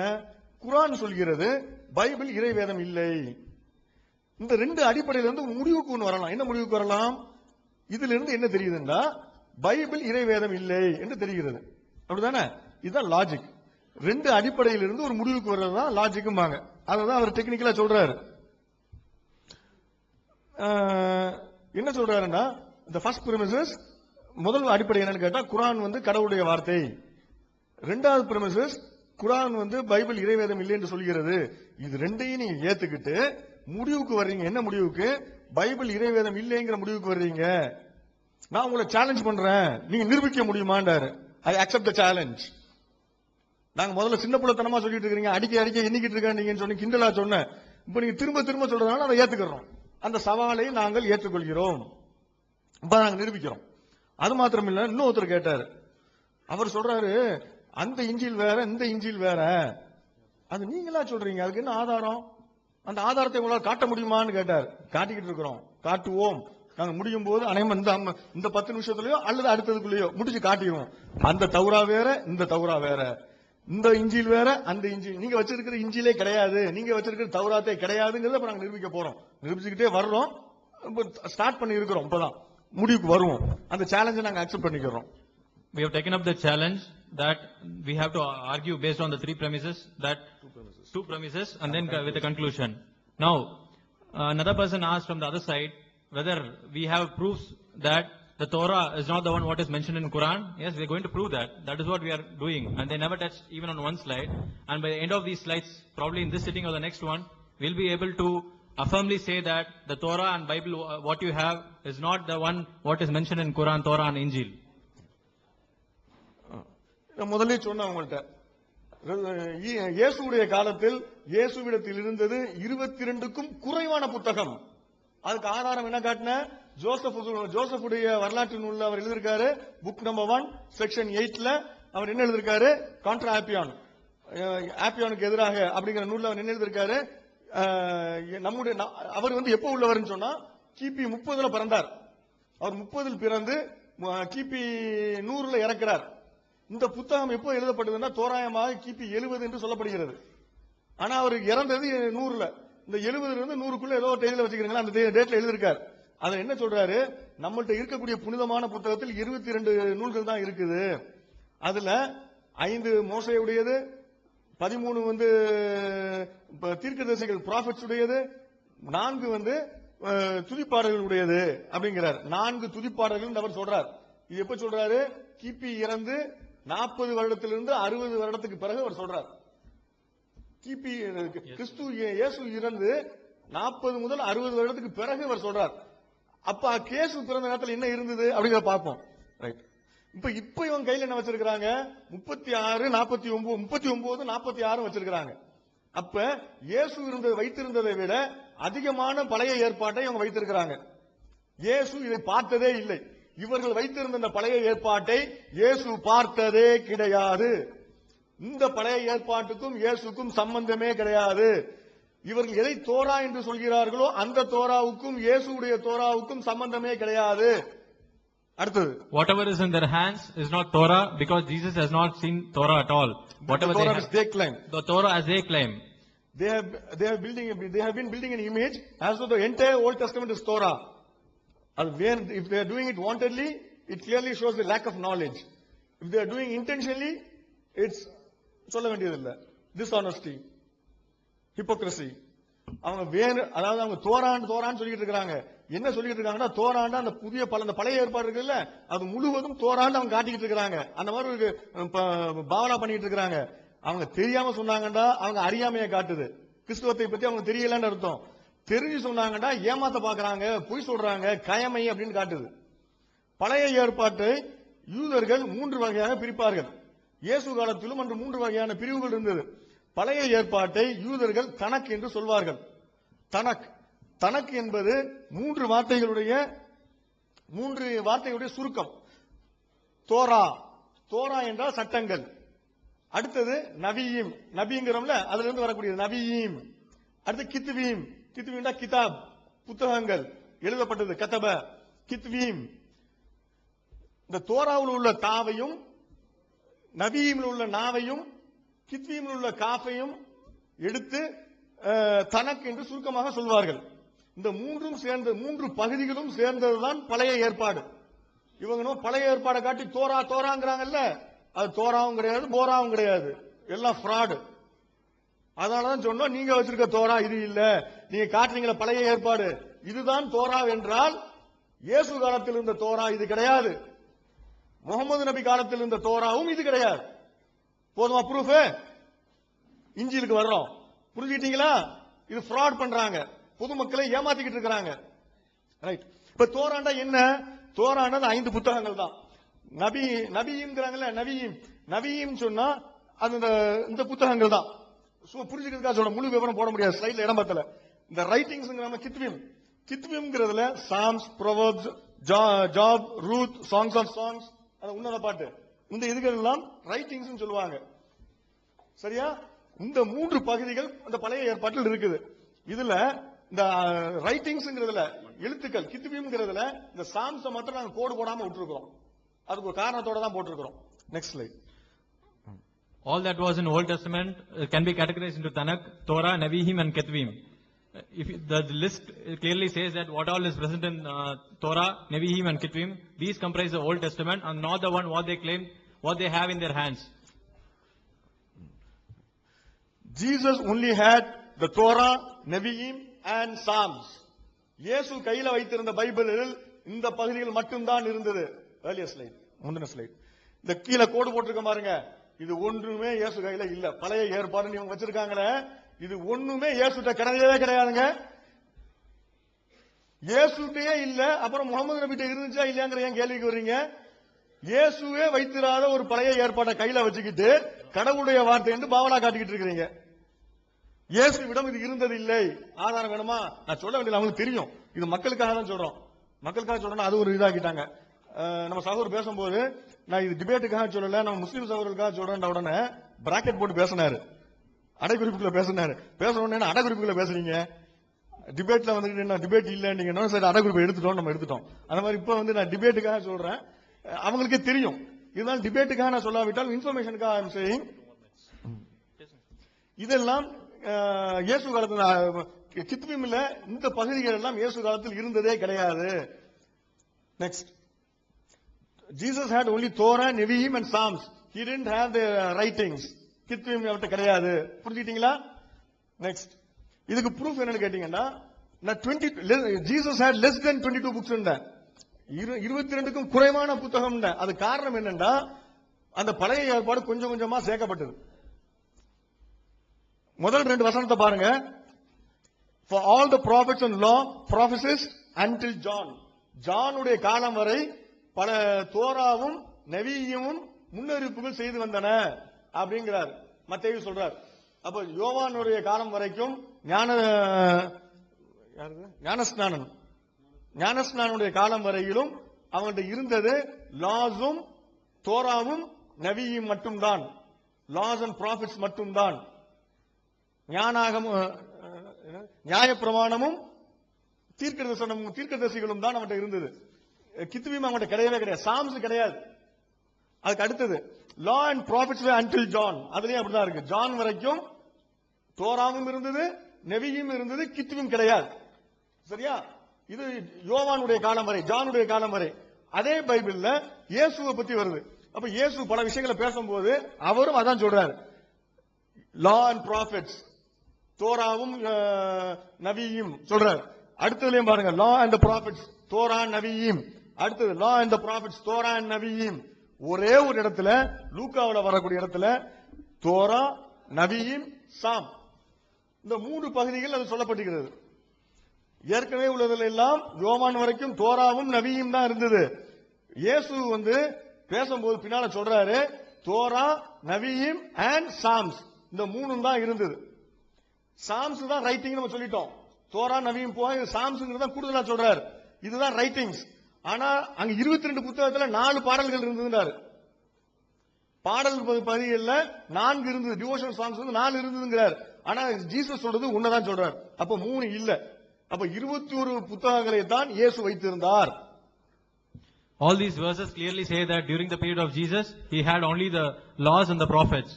And only in one of the verses you see the last one, Luke 24:44, Psalms is also there. Not the other other books of song, other writings. So these were the books present during the life of Jesus. Whereas Josephus says there were 4 books of writings, 4 books in writings. Whereas Jesus says he had only 1 book in writing. So Jesus had less than 22 books.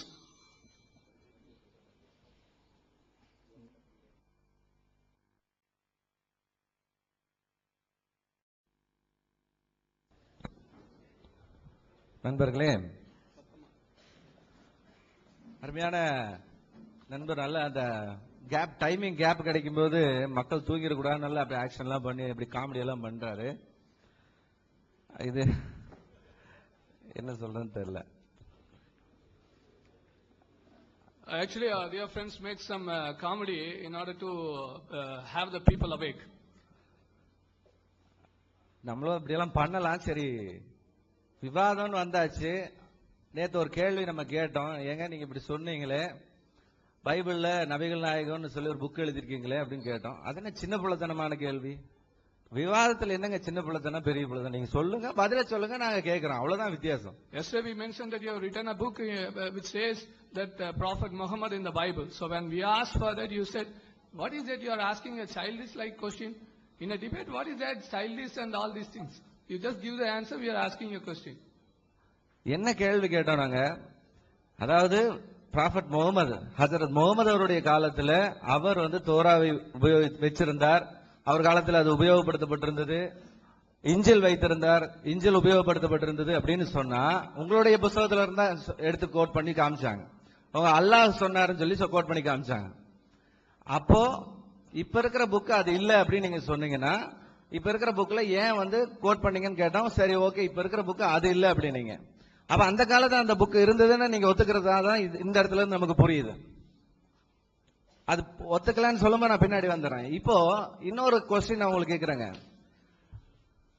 கிறிஸ்தவங்க தான் பாதுகாக்கலன்னு சொல்ற நீங்க, prophet Mohammed அவர் காலத்துல குரானும் தோராவும் இஞ்சிலும் இருந்தது என்றால், இந்த பொறுப்பை இஸ்லாமியர்களுக்கும் அல்லாஹ் கொடுக்கல அப்படிங்கிற ஒரு காரணத்தினால நீங்களே அதை எடுத்து நீங்க அழிச்சிட்டீங்களா அப்படிங்கிற ஒரு கொஸ்டின் வருது. ஏன்னா கிறிஸ்தவங்க பாதுகாக்கல, சரி, அட்லீஸ்ட் நீங்க பாதுகாத்திருக்கணும்ல. அல்லாஹ்வுடைய வார்த்தை தானே, அல்லாஹ் கொடுத்த வார்த்தையை நீங்க பாதுகாத்திருக்கலாம்ல. What was our question yesterday we asked? During the time of Hazrat Muhammad, it says that your own resource or that there was Torah. So our question is, where is that? You are saying those things are not preserved. So who's having the responsibility? The book was given by Allah according to your own Quran. So you also have the responsibility to preserve that. So where is that? அப்ப நீங்க சொல்லலாம், இல்ல எங்களுக்கு பொறுப்பு இல்ல அப்படின்னா அல்லாஹ் குர்ஆன்ல ஏன் சொல்லி இருக்கணும்? பழைய புத்தகத்து நபிமார்களை நீங்க நம்புங்க, ஏன் சொல்லணும்? பழைய சொல்ல. If you don't have if you say that we don't have that responsibility, then why Allah has to say in the Quran that you believe in the earlier prophets? அதுல நேர்வழி இருக்கிறது அப்படின்னு சொல்லி நேர்வழி இருந்தது இப்படி சொல்லும் பொழுது, அந்த நேர்வழி இருக்கிற புஸ்தகத்தை உங்க இடம் வரைக்கும் பாதுகாக்கப்பட்டு வந்திருக்கு அப்படின்னும் பொழுது நீங்க ஏன் அதை பாதுகாக்காம போனீங்க? அல்லது அல்லாஹ் ஏன் உங்க மூலமா அதை பாதுகாக்கல? till the time of Islam began, if that Allah says that in that the Injil or the Bible, the Torah has the true guidance and the light, and that was preserved until your time, then why you didn't preserve after that, or why Allah didn't preserve after you, after that Islam the time? முதல்ல இருந்தே பாத்தீங்கன்னா double standard இதைத்தான் நாங்க நேத்துல இருந்து உங்களுக்கு சொல்லிட்டு வரோங்க. Since yesterday we've been showing that this is the double standard. ஆபாசமான வார்த்தைகள் இருக்கு, கதைகள் இருக்கு அப்படிலாம் சொன்னாங்க. நம்ம நிறைய கதைகள்லாம் எடுத்து வச்சிருக்கோம், அதெல்லாம் நம்ம இன்னும் ப்ரொசீட் பண்ணல. ஆனா நேத்து பாத்தீங்கன்னா நாங்க எடுத்து சொன்னோம், ஏங்க அதுல கதைகள் இருக்கு சரி, ஆனா ப்ராஃபட் முகமது அவங்க பாத்தீங்கன்னா தன்னுடைய வாழ்நாள்ல ஒருத்தன் நான் விபச்சாரம் செய்துட்டேன்னு சொல்லும் பொழுது, இல்லப்பா நீ முத்தம் தான் கொடுத்திருப்ப அப்படி இப்படின்னு ஆபாசமா இருந்த காரியங்கள்லாம் சொல்லிட்டு, இல்ல அப்படின்னு அந்த ஆளே கமிட் பண்றாரு, நான் விபச்சாரம் செய்தேன், இல்ல நீ போ, நீ விபச்சாரம் செஞ்சிருக்க மாட்ட, நீ முத்தம் தான் கொடுத்திருப்ப அப்படிலாம் சொல்லி அந்த வார்த்தைகளை நாங்க சொல்லி மறுபடியும் விரும்பல. அப்போ இத செய்யன்னு சொல்ற மாதிரி இருக்கு, பைபிள் செய்யன்னு சொல்லலையே, நீங்க செய்யன்னு சொல்லி இருக்கிற மாதிரி இருக்கு, இது ஆபாசம் இல்லையா அப்படின்னு தான் நாங்க கேட்டோம். Actually, yesterday you were saying about the pornography, all the immoral things that the illegal things that is into the Bible. So what we have shown, actually, the Bible didn't just encourage you to do that. Bible was just telling that if you do that, you will be punished.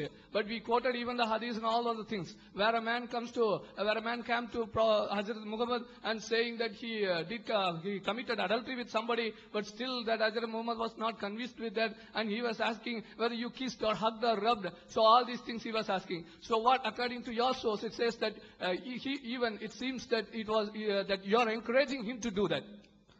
நீங்க அதோட நிறுத்தினால நாங்களும் அதோட நிறுத்தி வச்சிருக்கோம். இன்னும் நீங்க எடுத்து அதை பத்தி பேசும்போது நாங்களும் பேசுறோம், அதுக்கு எந்த விதமான தடையும் கிடையாது. உங்களுக்கு அப்படி பேசணும்னு ஆசைப்பட்டா நாங்களும் பேசுறோம், அதுல ப்ராப்ளம் இல்ல. ஆனா இன்னொரு விஷயத்தையும் நான் உங்களுக்கு சொல்லுங்க.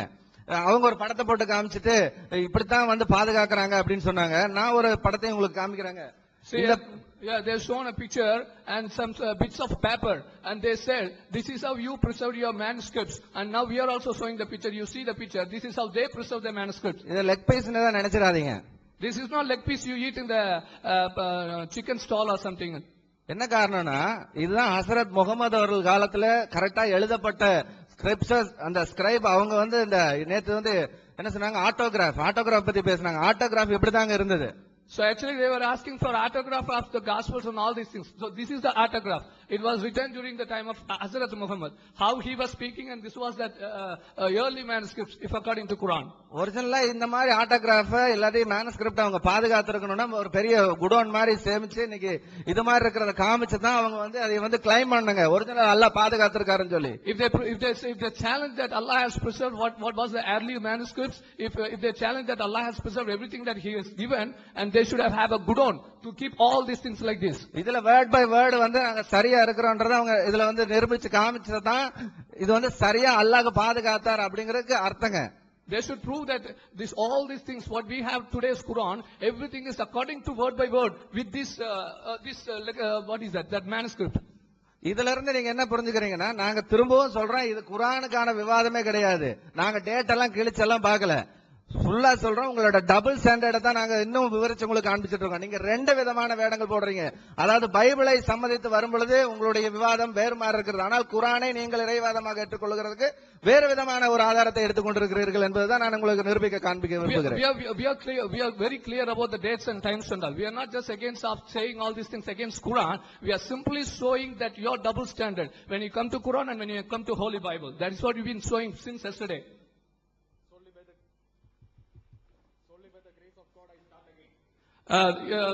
தேவனுடைய கிருபையினாலே நான் மீண்டுமாக தொடங்குகிறேன். Our brothers have raised some few questions. நம்முடைய நண்பர்கள் சகோதரர்கள் சில கேள்விகளை எழுப்பினார்கள். I will be answering those though they haven't answered any of my questions. என்னுடைய ஒரு கேள்விக்கும் அவர்கள் பதில் கொடுக்காது இருக்கிற நேரத்திலும் கூட அவருடைய கேள்விக்கு நாங்க பதில் கொடுக்கிறோம். Their questions are out of ignorance.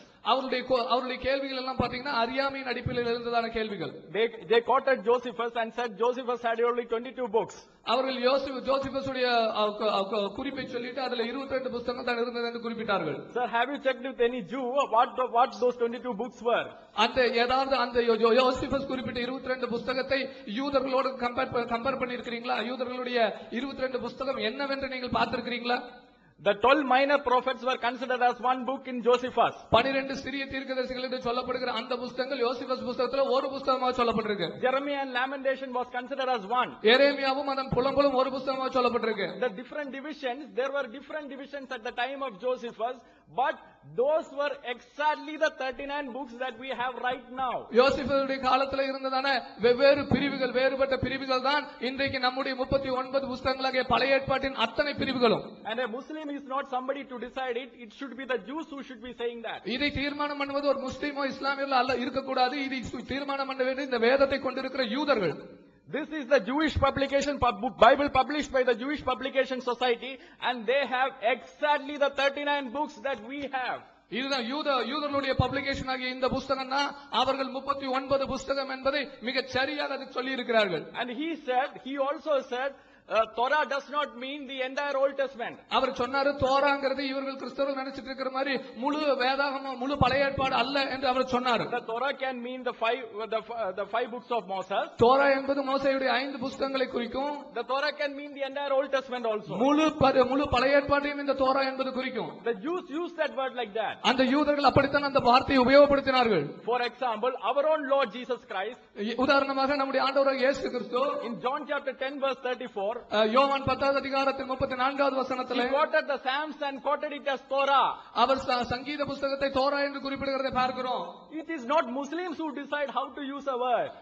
இந்த வார்த்தை எப்படி உபயோகப்படுத்த வேண்டும் என்று இஸ்லாமியர்கள் தீர்மானிக்க கூடாது. We go by what our Lord Jesus Christ said. நம்முடைய ஆண்டவர் என்ன சொன்னாரோ அதன் அடிப்படையில் தான் நாம் போக இருக்கிறோம். They have no value for what Hazrat Muhammad said. They have been dismissing my questions when I have been showing that Hazrat Muhammad said like this, but we value what our Lord Jesus Christ said and we go by what he says. நாம் ஹஜரத் முகமது சொன்னார் என்று சொல்லி குறிப்பிட்ட வார்த்தைகளை சொன்னபோது அதன் அடிப்படையில் அவர்கள் எதையுமே சொல்லவில்லை. ஆனால் ஆண்டவர் இயேசு கிறிஸ்துவின் வார்த்தை என்று நம்ம சொல்லும்போது அதற்கு அவர்கள் விளக்கம் கற்பித்துக் கொண்டிருக்கிறார்கள். In fact, by saying that, they are exposing their ignorance of their own religion. அதை சொல்லுவதன் மூலமாக அவர்கள் தங்கள் சொந்த மார்க்கத்தின் அறியாமையை வெளிப்படுத்திக் கொண்டிருக்கிறார்கள். In Tafsir of Ibn Kathir, I have been quoting this Tafsir of Ibn Kathir volume 4, page number 178 to 179. Ibn Kathir says it was common among the companions of the Muhammad or the Salafs to call the entire scripture of the people of the book as Torah.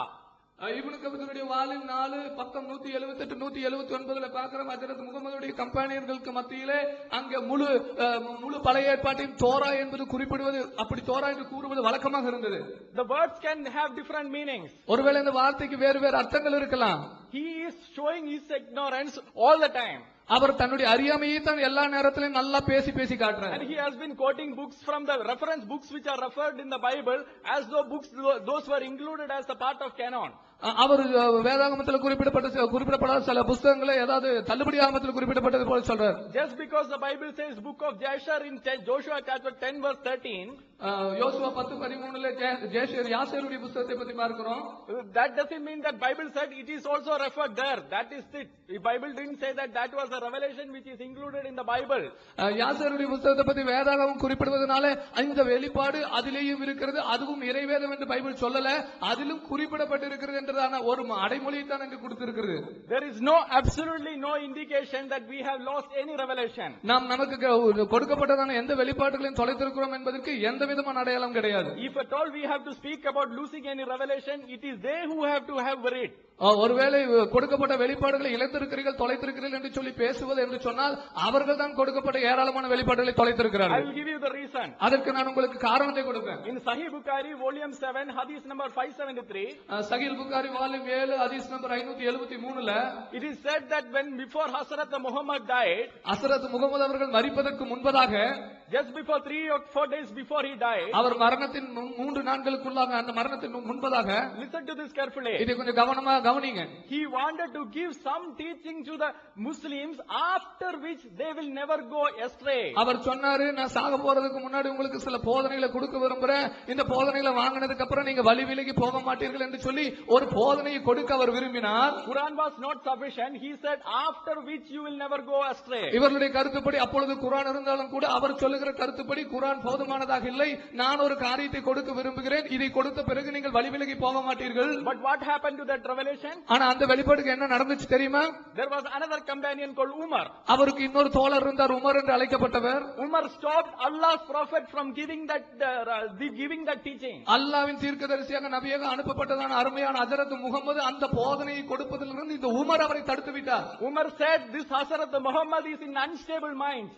அவர் சொன்னாரு, இந்த ஹசரத் முகமது அவர்கள் இன்னுமாக சரியான நினைவு, சரியான சிந்தனையில இல்லை என்று சொன்னார். The last prophet giving the most important teaching, he was not able to deliver that. இறைவனுடைய கடைசி தூதராக அறியப்பட்டதான முகமது அவர்கள் தன்னுடைய கடைசி காரியத்தை அறிவிக்க வேண்டியது என்றால் அதை அறிவிக்க முடியாமல் அவர் தடை செய்யப்பட்டார். If there is any group that has lost the most important revelation, it is the Muslims.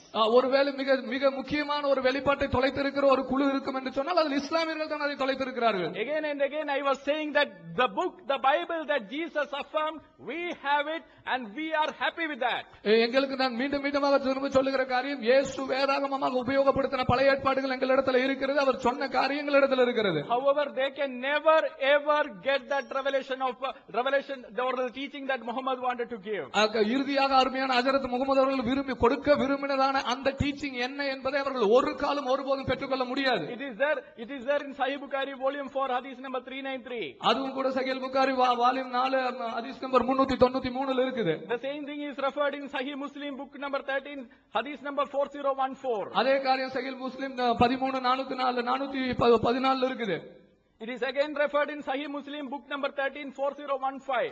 சஹீஹ் புகாரி 13:4016 ல இருக்குது. It is again referred in Sahih Muslim book number 13 hadith number 4016. மீண்டுமாக சஹீஹ் முஸ்லிம் 13:4016 ல இருக்குது. They have to worry about losing and most important teaching. We don't have to worry about anything.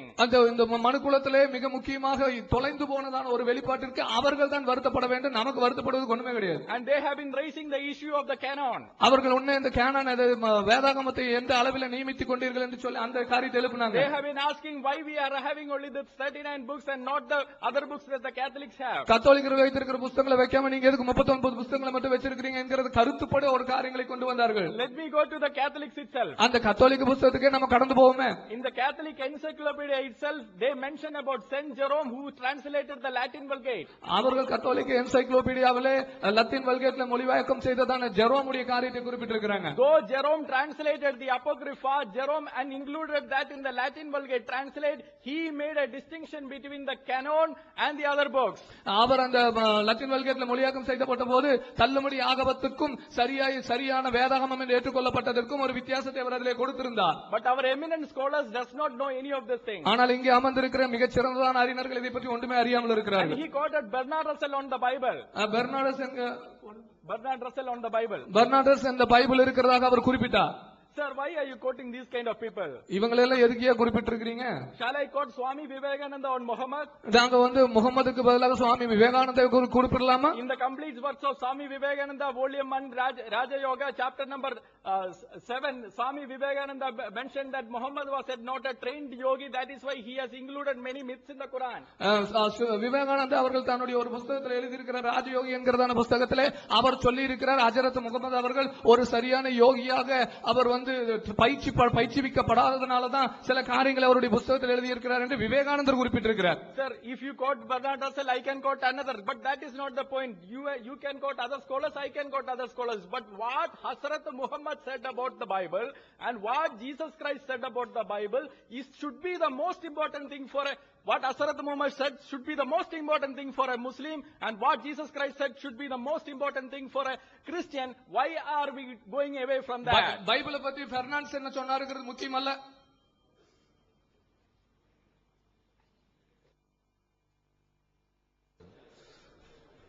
அன்பு சகோதரர்களே, நம்ம ஏற்கனவே சொன்னோம், அதுக்கு பதில்கள் சொல்லிட்டு அவங்க சொல்லி இருக்கிறாங்க. ரசூலுல்லாஹ் பத்திலாம் சொன்னாங்க, திரும்ப அதுக்கெல்லாம் பதில் சொன்னோம்னா தலைப்பு விட்டு நம்ம டைவர்ட் பண்ணி இழுத்துட்டு போக பாக்குறாங்க. அது தனியா பதில் சொல்லிக்கிறோம் இன்ஷா அல்லாஹ். இப்ப பைபிள் சம்பந்தமாக பேசுவோம். இப்ப கடைசியா பேசும்போது இந்த கேனனைசேஷனை பத்தி நம்ம பேசணும் சொல்றாரு. நான் கேனனைசேஷனை பத்தி பேசவே இல்லை. கேனனைசேஷன் தான் என்னன்னு கேட்டீங்கன்னா, சொல்லிட்டதுனால அது சொல்ல வேண்டியிருக்கு. ஒன்னொன்னா இழுத்து விடுறாங்க, அவங்க எல்லாம் வழியா வந்து மாட்டுறாங்க. கேனனைசேஷன் என்னன்னு கேட்டா, பைபிள்னா என்னன்னு முடிவு இல்லாம இருந்தது. மீட்டிங் போடுவாங்க, கூட்டமா மீட்டிங் போட்டு பாதிரிமார்கள் இந்த சர்ச் ஃபாதர்ஸ் நாங்கல்ல அவங்க எல்லாம் கூட்டமா போட்டு இந்த பைபிளை வச்சுக்கலாமா வச்சுக்கலாம், கை தூக்கு, மெஜாரிட்டி வந்துருச்சு, வச்சுக்கலாம். இப்படிதான் பைபிள்ல சேர்த்தாங்க. இதுக்கு பேர் தான் கேனனைசேஷன்ங்கிறது. எந்த புக்கை பைபிள்ல சேர்க்கிறது, எதை சேர்க்க வேண்டாங்கிறதுக்கு மீட்டிங் போட்டு முடிவெடுத்தாங்க. அதுக்கு என்ன கிரிட்டீரியா வச்சிருந்தாங்க, என்ன அளவுகள்ல சேர்த்தாங்கிறதெல்லாம் அது தனி கதை. அதுக்குள்ள போனோம்னா இழுத்துக்கிட்டு போயிடும். இப்படி கூட்டம் போட்டு தான் செஞ்சாங்க. ரோம மன்னர் கான்ஸ்டன்டோபைல் தான் முதல்ல கூட்டத்தை ஏற்பாடு பண்றாரு. அந்த மன்னருடைய ஏற்பாட்டில் நடந்த கூட்டத்தெல்லாம் முதல்ல நியூ டெஸ்டமெண்ட் ரெடி ஆகுது சார். இப்ப நாங்க அப்ப அவங்க வந்து பேச They gave another point for us about the canonization. We never put that in our argument. They themselves came forward and gave the word canonization. For that, we are just explaining what canonization means. Canonization is a process wherein they call all major scholars of Christianity and they'll decide which book will belong to the Bible. Which of those books they have, they'll go by majority and they'll take a conclusion whether this has to be inside the Bible or outside the Bible. அப்புறம் இன்னொன்னு சொன்னாங்க, நீங்க அப்போகிரிப்பாவெல்லாம் code பண்றீங்க, பர்னபாஸ் எல்லாம் code பண்றீங்க, அதெல்லாம் யார் அந்த பர்னபாஸ்? அப்ப நாங்க பைபிள படிச்சு பாருங்க, யார் பர்னபாஸ்ன்றா, if you don't know who is Barnabas, read the Bible, read the Acts, you will know who is Barnabas. Barnabas நாங்க ஏன் கோட் பண்றாங்களே, it's in the Dead Sea Scrolls, it's in Vaticanus, it is in Sinaiticus. அதான் நாங்க சொன்னோம். நாங்க சொல்லல, எங்க இஷ்டத்துக்கு நாங்க சொல்லல. இந்த அப்போகிரிப்பாங்கிறமே அது ஏன் சேர்க்கலன்னு நாங்க கேட்டோம். நாங்க கேட்கவே இல்லை. நீங்க ஏன் அவங்கள்ட்ட எந்த கேள்வியுமே நாங்க கேட்கலையேங்க. நாங்க ப்ரூஃபுக்கு மேல ப்ரூஃபா போடும்போது எதுக்கு கொஸ்டின் பண்ணிக்கிட்டு இருக்கணும்? எனக்கு சந்தேகம் இருந்தாதான் இதுக்கு என்ன சொல்றீங்கன்னு கேட்கணும். நான் ஆதாரத்துக்கு மேல ஆதாரம் அள்ளி போட்டுக்கிட்டு இருக்கிறேன். இதெல்லாம் ப்ரூஃபா போட்டுக்கிட்டு இருக்கேன். அவங்க என்னத்தை பண்ணாங்க தெரியல. இது வேட்டிகன்ஸ்ல இருக்கு, சினாட்டிகஸ்ல இருக்குது, டிஎஸ்எஸ்ல இருக்குது, சாவுக்கல் ஆவணத்துல டெட் சீ ஸ்க்ரால்ஸ்ல இருக்குது அப்படிங்கறத காட்டினேன். அப்போகிரிப்பான்னு இவங்க எதையெல்லாம் தள்ளுறாங்களோ அதெல்லாம் இருக்குதுன்னு சொன்னேன். அதுக்கு பதில காணோம். அப்புறம் நான் சொன்னேன், இயேசு காலத்துல 22க்கும் குறைவான புத்தகங்கள் தான் இருந்ததுன்னு நான் சொல்லும் போது சொன்னேன். நவீம்ங்கிறது வேற, கித்வீம்ங்கிறது வேற. நான் கித்வீம்ல உள்ளதா பட்டியல் கேட்க சொன்னேன். கித்வீம்ல விட்டுட்டு நவீம் வந்து அதுவும் இதுவும் ஒண்ணு, சாமுவேலும் கிங்ஸும் ஒண்ணு, அந்த கதைலாம் எங்களுக்கு தெரியும். அது 13 புத்தகம் தான் இருந்தது. அது மைனர் ப்ராஃபிட்ஸ் எல்லாம் ஒன்னா சேர்த்துருவாங்க. 12 ப்ராஃபிட்ஸ் இருக்காங்க மைனர் ப்ராஃபிட்ஸ்ல, 12 ஒன்னா ஆக்குவாங்க. அந்த நம்பர் கூட அவர் சொல்ல, நான் தான் உங்களுக்கு சொல்றேன். 12 மைனர் ப்ராஃபிட்ஸ் எல்லாம் சேர்த்து ஒன்னா ஆக்கிடுவாங்க. அந்த கிளாசிபிகேஷன் வரல. அவர் 13ங்கிறாரு, அதுல சந்தேகம் பண்ண மாட்டானா, அதுல கொஸ்டின் நான் கேட்கல. ரைட்டிங்ஸ் இருக்குல்ல கித்வீம், அதுல 4 தான் இருந்ததுங்கிறாரு. ஆனா இயேசு சொல்றாரு 1 தான் சொல்றாரு, சாம்ஸ் தான் சொல்றாரு அப்படின்னு. அதுக்கு அவர் சொல்றாரு ஹோல் தோராவையும் இயேசு வந்து இப்படி சொல்லிருக்காருங்கிறாரு. அது அவர் சொல்ல வேண்டிய பாயிண்ட் இல்ல, நான் எடுத்து வைக்க வேண்டிய பாயிண்ட். இப்ப நான் அதுக்கு வர்றேன். ரெண்டாவது அப்படின்னு சொன்னாரு, ஜூஸ் வந்து ஜேபிஎஸ் தூக்கி காட்டினாரு. ஜேபிஎஸ் தூக்கி காட்டி அதுல நாங்க வச்சிருக்க அதே 39 புக்ஸ் அதுல இருக்குதுன்றாரு. சாரி, ஜேபிஎஸ் அப்புறம் அது தெரியலன்றாங்க. ஜேபிஎஸ் சொன்னா ஜூயிஷ் பப்ளிகேஷன் சொசைட்டி இருக்குதுல்ல, அவங்க வெளியிட்ட புத்தகம் ஜேபிஎஸ் பைபிள்மாங்க. அந்த ஜூயிஷ் பப்ளிகேஷன் சொசைட்டி வெளியிட்ட அந்த புத்தகத்துல 39 இருக்குங்கிறாங்க. அதுல 39 எப்படி வந்து நான் சொல்றேன். இயேசு காலத்துல இருந்த, இயேசுக்கு பிறகு இருந்தது 22 தான். ஆனா இப்ப வச்சிருக்கிற 39 இருக்குது. அது எப்படி வந்து நான் சொல்றேன். இப்ப we never put forward the argument about the prophets. We were speaking about the Kittim, the writings. But the other side, they have given us another argument that the writings, whatever Psalms, is considered as Torah. For that, again, they gave us an additional argument. We'll come to that later. அப்ப இயேசு காலத்துல ஏற்கனவே சொன்ன மாதிரி Torah நவியும், next Torah நவியும் கித்வீம் தான் இருந்தது. Torah நவியும் and Sam's மட்டும்தான் இருந்தது. கித்வீம்ல உள்ள எந்த புத்தகங்களும் கிடையாது. 22க்கும் குறைவான புத்தகங்கள் தான் இருந்தது. இயேசு இறந்த பிறகு 40 60 வருடங்களுக்கு பிறகுதான் இன்னும் சில புத்தகங்கள் 3 புத்தகங்கள் சேர்க்கப்பட்டு கித்வீம்ல 3 புத்தகங்கள் சேர்க்கப்பட்டு 22 புத்தகம் ஆச்சு. அதுக்கப்புறம் இப்ப 39 புத்தகம் காட்டினாங்களே ஜேபிஎஸ்ல காட்டுவாங்க. ஏன்னா இப்ப 39 தான் இருக்குது. அது எப்படி அப்ப 39 வந்துச்சுன்னு சொன்னா, இயேசு இறந்து 70 வருஷம் கழிச்சு, அதான் கிபி 70, கிபி 100, AD 100, கிபி 100ல ஜாம்னியான்னு சொல்லிட்டு ஒரு ஊரு, ஜாம்னியா உங்க ஊர்ல கவுன்சில் ஆஃப் ஜாம்னியா, ஊரை வச்சுதான் அவங்க பேர் சொல்லுவாங்க. கவுன்சில் ஆஃப் ஜாம்னியாங்கிற ஒரு இடத்துல ஒரு கூட்டம் போடுறாங்க. அந்த கூட்டத்துல தான் இப்ப இந்த கித்வீம்ல இருக்குது பாத்தீங்களா, மிச்சம் உள்ளதெல்லாம் அதையெல்லாம் பைபிள்ல சேர்க்கலான்னு அந்த யூதர்கள்லாம் கையை தூக்கி முடிவெடுத்தாங்க. யூதர்கள்லாம் எப்ப முடிவெடுத்தாங்க? இயேசு இறந்து 100 வருஷத்துக்கு பிறகு. அந்த கேனனைசேஷன் சொன்னார்ல, கேனான் அப்படின்றாருல, அந்த ஹிஸ்டரி ஆஃப் கேனான் எடுத்து படிக்க சொல்லுங்க அவர்கிட்ட. ஹிஸ்டரி ஆஃப் கேனானை படிச்சா தெரியும் கித்வீம் எப்ப கேனான் ஆச்சுங்கிறது அவருக்கு தெரியும். அவர் படிக்காம வந்துங்க பேசிக்கிட்டு இருக்கிறார். Let him read the history of canonization of the Old Testament, and he'll come to know about the Council of Jamnia in AD 500, 70 years after Jesus Christ, when all the Old Testament was included and the books were raised to number 39. Right. But Jesus never had these books in his Bible.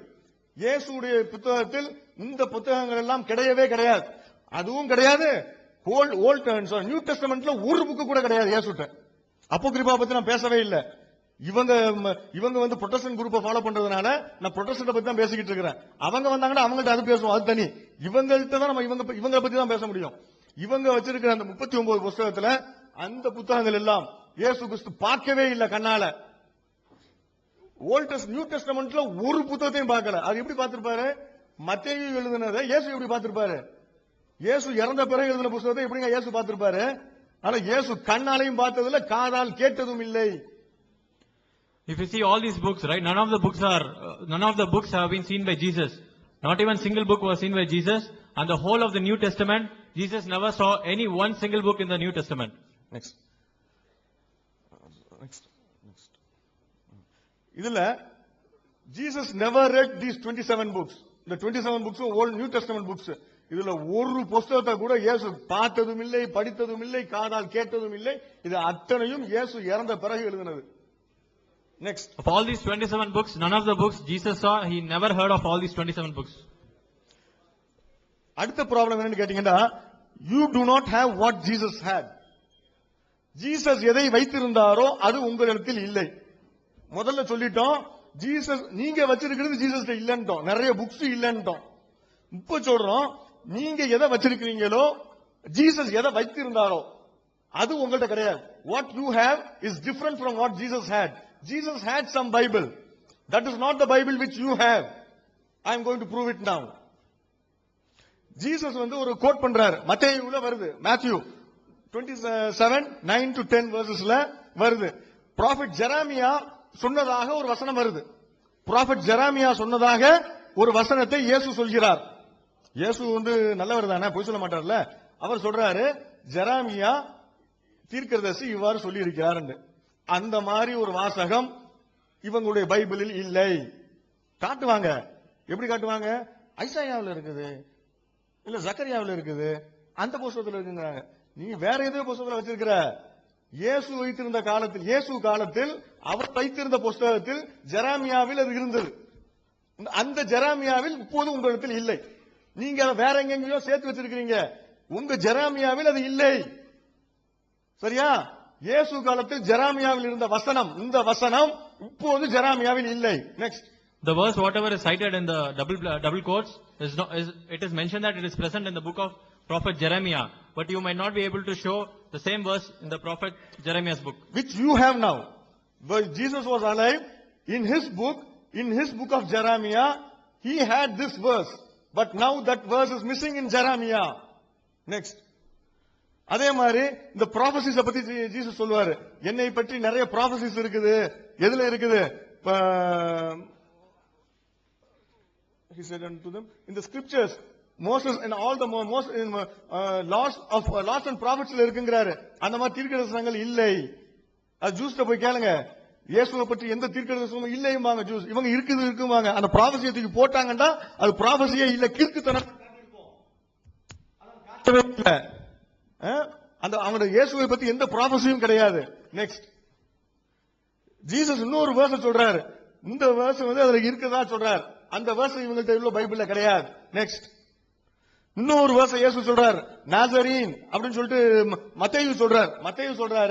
மத்தேயு இயேசு காலத்துல வாழ்ந்தவங்க சொல்றாங்க, இயேசுடைய சீடர் தான் சொல்றாங்க, சீடர் தான் சொல்றாங்க. அந்த சீடர் சொல்றாரு, பழைய ஏற்பாட்டில் ப்ராஃபெட்ஸ் தீர்க்கதரிசிகள் நபியிம்ல இருக்குதுங்கிறார் இந்த வசனம். இந்த வசனம் நபியிம்ல கிடையாது. அப்ப மத்தேயு காலத்துல, இயேசுடைய காலத்தில் அவர்கள் வைத்திருந்த நபியிம்ல இருந்த ஒரு வசனம் இன்னைக்கு உங்களுக்கு நபியிம்ல கிடையாது. காட்ட முடியுதா? காட்டுங்க. நாங்க வைத்திருக்கோம், இயேசு வைத்திருக்கோம் ஒண்ணு நீங்க இல்ல. We challenge you, show that. Whatever Matthew quotes here that it is present in the Nevi'im is not in the Bible. Next. Jesus talks about book wisdom of God. அந்த புக்கே காணுங்க. wisdom of God இதுல இருக்குதுங்கிறார் இயேசு. நான் சொன்னேன்ல, முன்னால உள்ள இதுல பேசணும்ன்றார்ல, அந்த மாதிரி சொல்றாரு. முன்னால் உள்ள சீடியில இருக்கணும், சீடி இருக்கணும். புக் ஆஃப் விஸ்டம் ஆஃப் காட்ல இருக்குதுங்கிற இயேசு. அந்த இதே காணும், புக்கையே காணும். எங்க தூக்கி வீசுனீங்க? எந்த குப்பத்தில கிடக்குது? வேட்டிகன்லயா, சினாட்டிகஸ் இல்லையா? நெக்ஸ்ட். அப்புறம் ஸ்கிரிப்சர்ல இருந்து இந்த மாதிரி இருக்குதுங்கிறார். ஜான் 7:38ல ஸ்கிரிப்சர்ல இப்படி இருக்குதுன்றார். அந்த ஸ்கிரிப்சர் அப்படி எதுவுமே அந்த வசனமே போது இல்ல அவங்கள்ட்ட. எங்க இருக்கு அந்த வசனத்தை காட்டுங்க. Next. Can you show these verses from the scripture? No, they don't have these verses in the scripture. Next. அதே மாதிரி இந்த வசனத்தையும் ஜேம்ஸ் சொல்றாரு, இந்த வசனம் ஸ்கிரிப்சர்ஸ்ல இருந்ததுங்கிறாரு. அந்த வசனம் ஸ்கிரிப்சர்ஸ்ல கிடையாது. காட்ட முடிஞ்சா காட்ட சொல்லுங்க. நெக்ஸ்ட். அதே மாதிரி கொரிந்தியர்கள்ல பவுல் சொல்றார், it is written in the scriptures அப்படின்னு சொல்லி இந்த வசனத்தை சொல்றார். இந்த மாதிரி வசனத்தை ஸ்கிரிப்சர்ல இருந்து காட்ட சொல்லுங்க. இது கண்கள் எந்த மனிதனும் கண்டிராத, எந்த காதுகளும் கேட்டிராதவற்றை இறைவன் நம்பிக்கை கொண்டவருக்காக சொர்க்கத்தில் தயாரிக்கப்பட்டிருக்கிறது என்று வேதங்களில் எழுதப்பட்டவில்லையான்னு கேட்கிறாரு. அவங்களுடைய குருநாதர் பவுல் கேட்கிறாரு. அந்த பவுல் எழுதியிருக்காரு. அவர் காலத்துல அப்படி இருந்திருக்குது, இப்ப இல்ல. நெக்ஸ்ட். அதே மாதிரி அப்ப ஜீசஸ் என்னதான் வச்சிருந்தாரு? இஞ்சியில பத்தி கேட்டாங்க. இப்ப இஞ்சிலுக்கு வரும். ஜீசஸ் இஞ்சியில் வச்சிருந்தாரு. அந்த இஞ்சிலுக்கு வந்து ஜீசஸ் சொல்றாரு, பேர் சொல்றாரு. ஜீசஸே பேர் சொல்றாரு, the gospel of the kingdom of God, ராஜ்யத்தின் சுவிசேஷம் அப்படின்னு சொல்லிட்டு அவர் இயேசுவே பேர் சொல்றாரு. அந்த மாதிரி புஸ்தகங்கள் இருக்குதா? மத்தேயுடைய சுவிசேஷம் இருக்குது, லூக்காவுடையது இருக்குது, யோவானுடையது இருக்குது, மார்க்குடையது இருக்குது, யார் யாரோ எழுதின கடிதங்கள்லாம் இருக்குது. மற்றெல்லாம் கடிதங்கள்ங்க. ஒவ்வொரு ஆளுங்க கடிதம் எழுதுவார். பவுல் கடிதம் எழுதுவார். அந்த கடிதத்தை எல்லாம் புக்ல சேர்த்துக்கிட்டாங்க. போஸ்ட் கார்டு போடுவோம்ல, அந்த போஸ்ட் கார்டு தான் புக்கு. பைபிள் இன்னைக்கு வச்சிருக்காங்கல்ல, எல்லாமே போஸ்ட் கார்டுங்க. போஸ்ட் கார்டு எல்லாம் பைண்ட் பண்ணி புக்கா வச்சுக்கிட்டு இருக்காங்க. இதெல்லாம் பைபிள் இதான் கடவுளுடைய வார்த்தைங்கிறாங்க. கடிதம் எழுதுனது.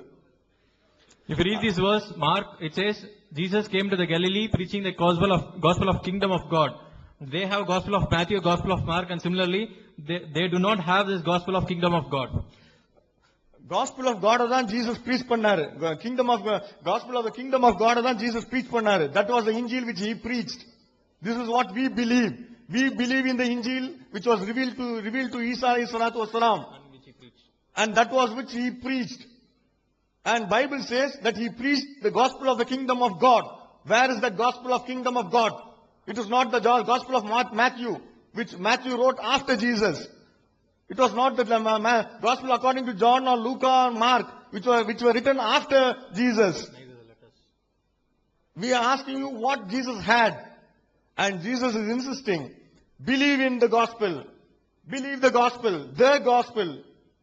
Definite article. என்ன சொல்றாரு இயேசுண்டா? இயேசு பிரச்சாரம் பண்றார். எதை பிரச்சாரம் பண்றாருடா? ராஜ்யத்தின் சுவிசேஷத்தை அவர் பிரச்சாரம் செய்யறார். பண்ணிட்டு அதை அந்த சுவிசேஷத்தை நம்ம சொல்றாரு மக்கள்கிட்ட. இவங்க எழுதி வச்சிருக்காங்களே, லூக்கா, மார்க், ஜான், யோவான் கண்டதெல்லாம் எழுதி வச்சிருக்காங்களே. அப்ப அந்த கடித போக்குவரத்து எழுதி வச்சிருக்காங்களே, அங்க எவனா ஒரு தப்பு செய்வான், ரொம்ப அசிங்கமா செய்வான். நீங்க ரொம்ப அசிங்கம் செய்றீங்கப்பா, ஆம்பளைங்களுக்குள்ளேயே தப்பு பண்றீங்களா, அதெல்லாம் செய்யாதீங்கன்னு ஒரு கடிதம் எழுதுவாரு. அந்த கடிதம் எல்லாம் பைபிள் ஆக்கிட்டானுங்க. ஏன் கடவுள் சொன்னாருன்ட்டு. இயேசு சொன்னதை விட்டுட்டாங்க. திஸ் இஸ் த அவங்க சொன்னாங்கல்ல இஞ்சில், அந்த இஞ்சில் எங்க, இந்த இஞ்சில் எங்கன்றாங்கல்ல. we have answered, we have accepted your challenge and it stands refuted. எந்த முகத்தை வச்சு நீங்க பதில் சொல்லுங்க, சொல்லுங்க பார்க்கலாம். இயேசு அந்த சுவிசேஷத்தை நம்புங்கிறார். Believe the gospel. அவர் எந்த காஸ்பலை பிரீச் பண்ணாரோ அதை சொல்லி இதை பிரச்சாரம் பண்ணிட்டு அந்த காஸ்பலை நம்புங்கிறார். இஞ்சியிலை பிரச்சாரம் செய்துட்டு இஞ்சியிலை நம்புங்கள் அப்படிங்கிறார். அந்த இஞ்சியில் எங்க? நெக்ஸ்ட்.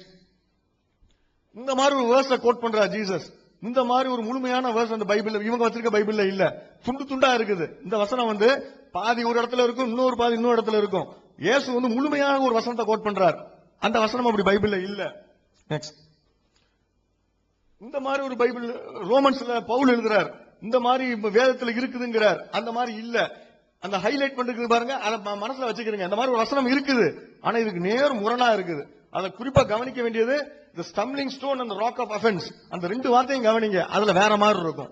இதுக்கு நேர் முரணான வார்த்தையாக இருக்கும். Paul wrote that it is written in the scripture, and please take a note of the stumbling stone and the rock of offense which is highlighted, which will come to later. If they show you some similar verse, check whether these two words are there. These two phrases are there. You will have a phrase which is just opposite to this, diametrically opposite to this.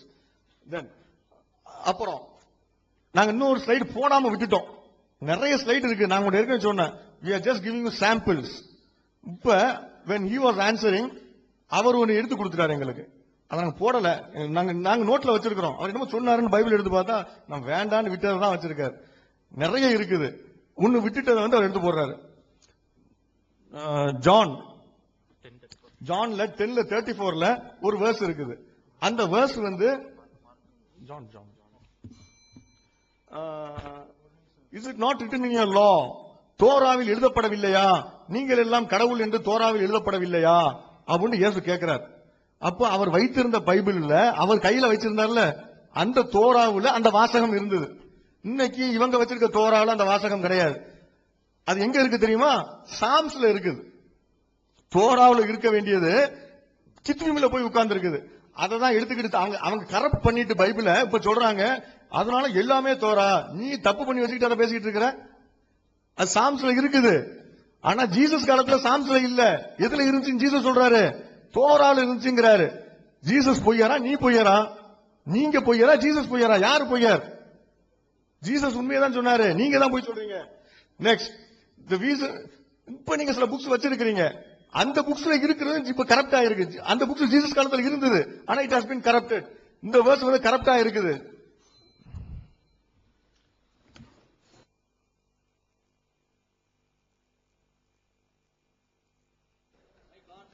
Hello நண்பர்களே,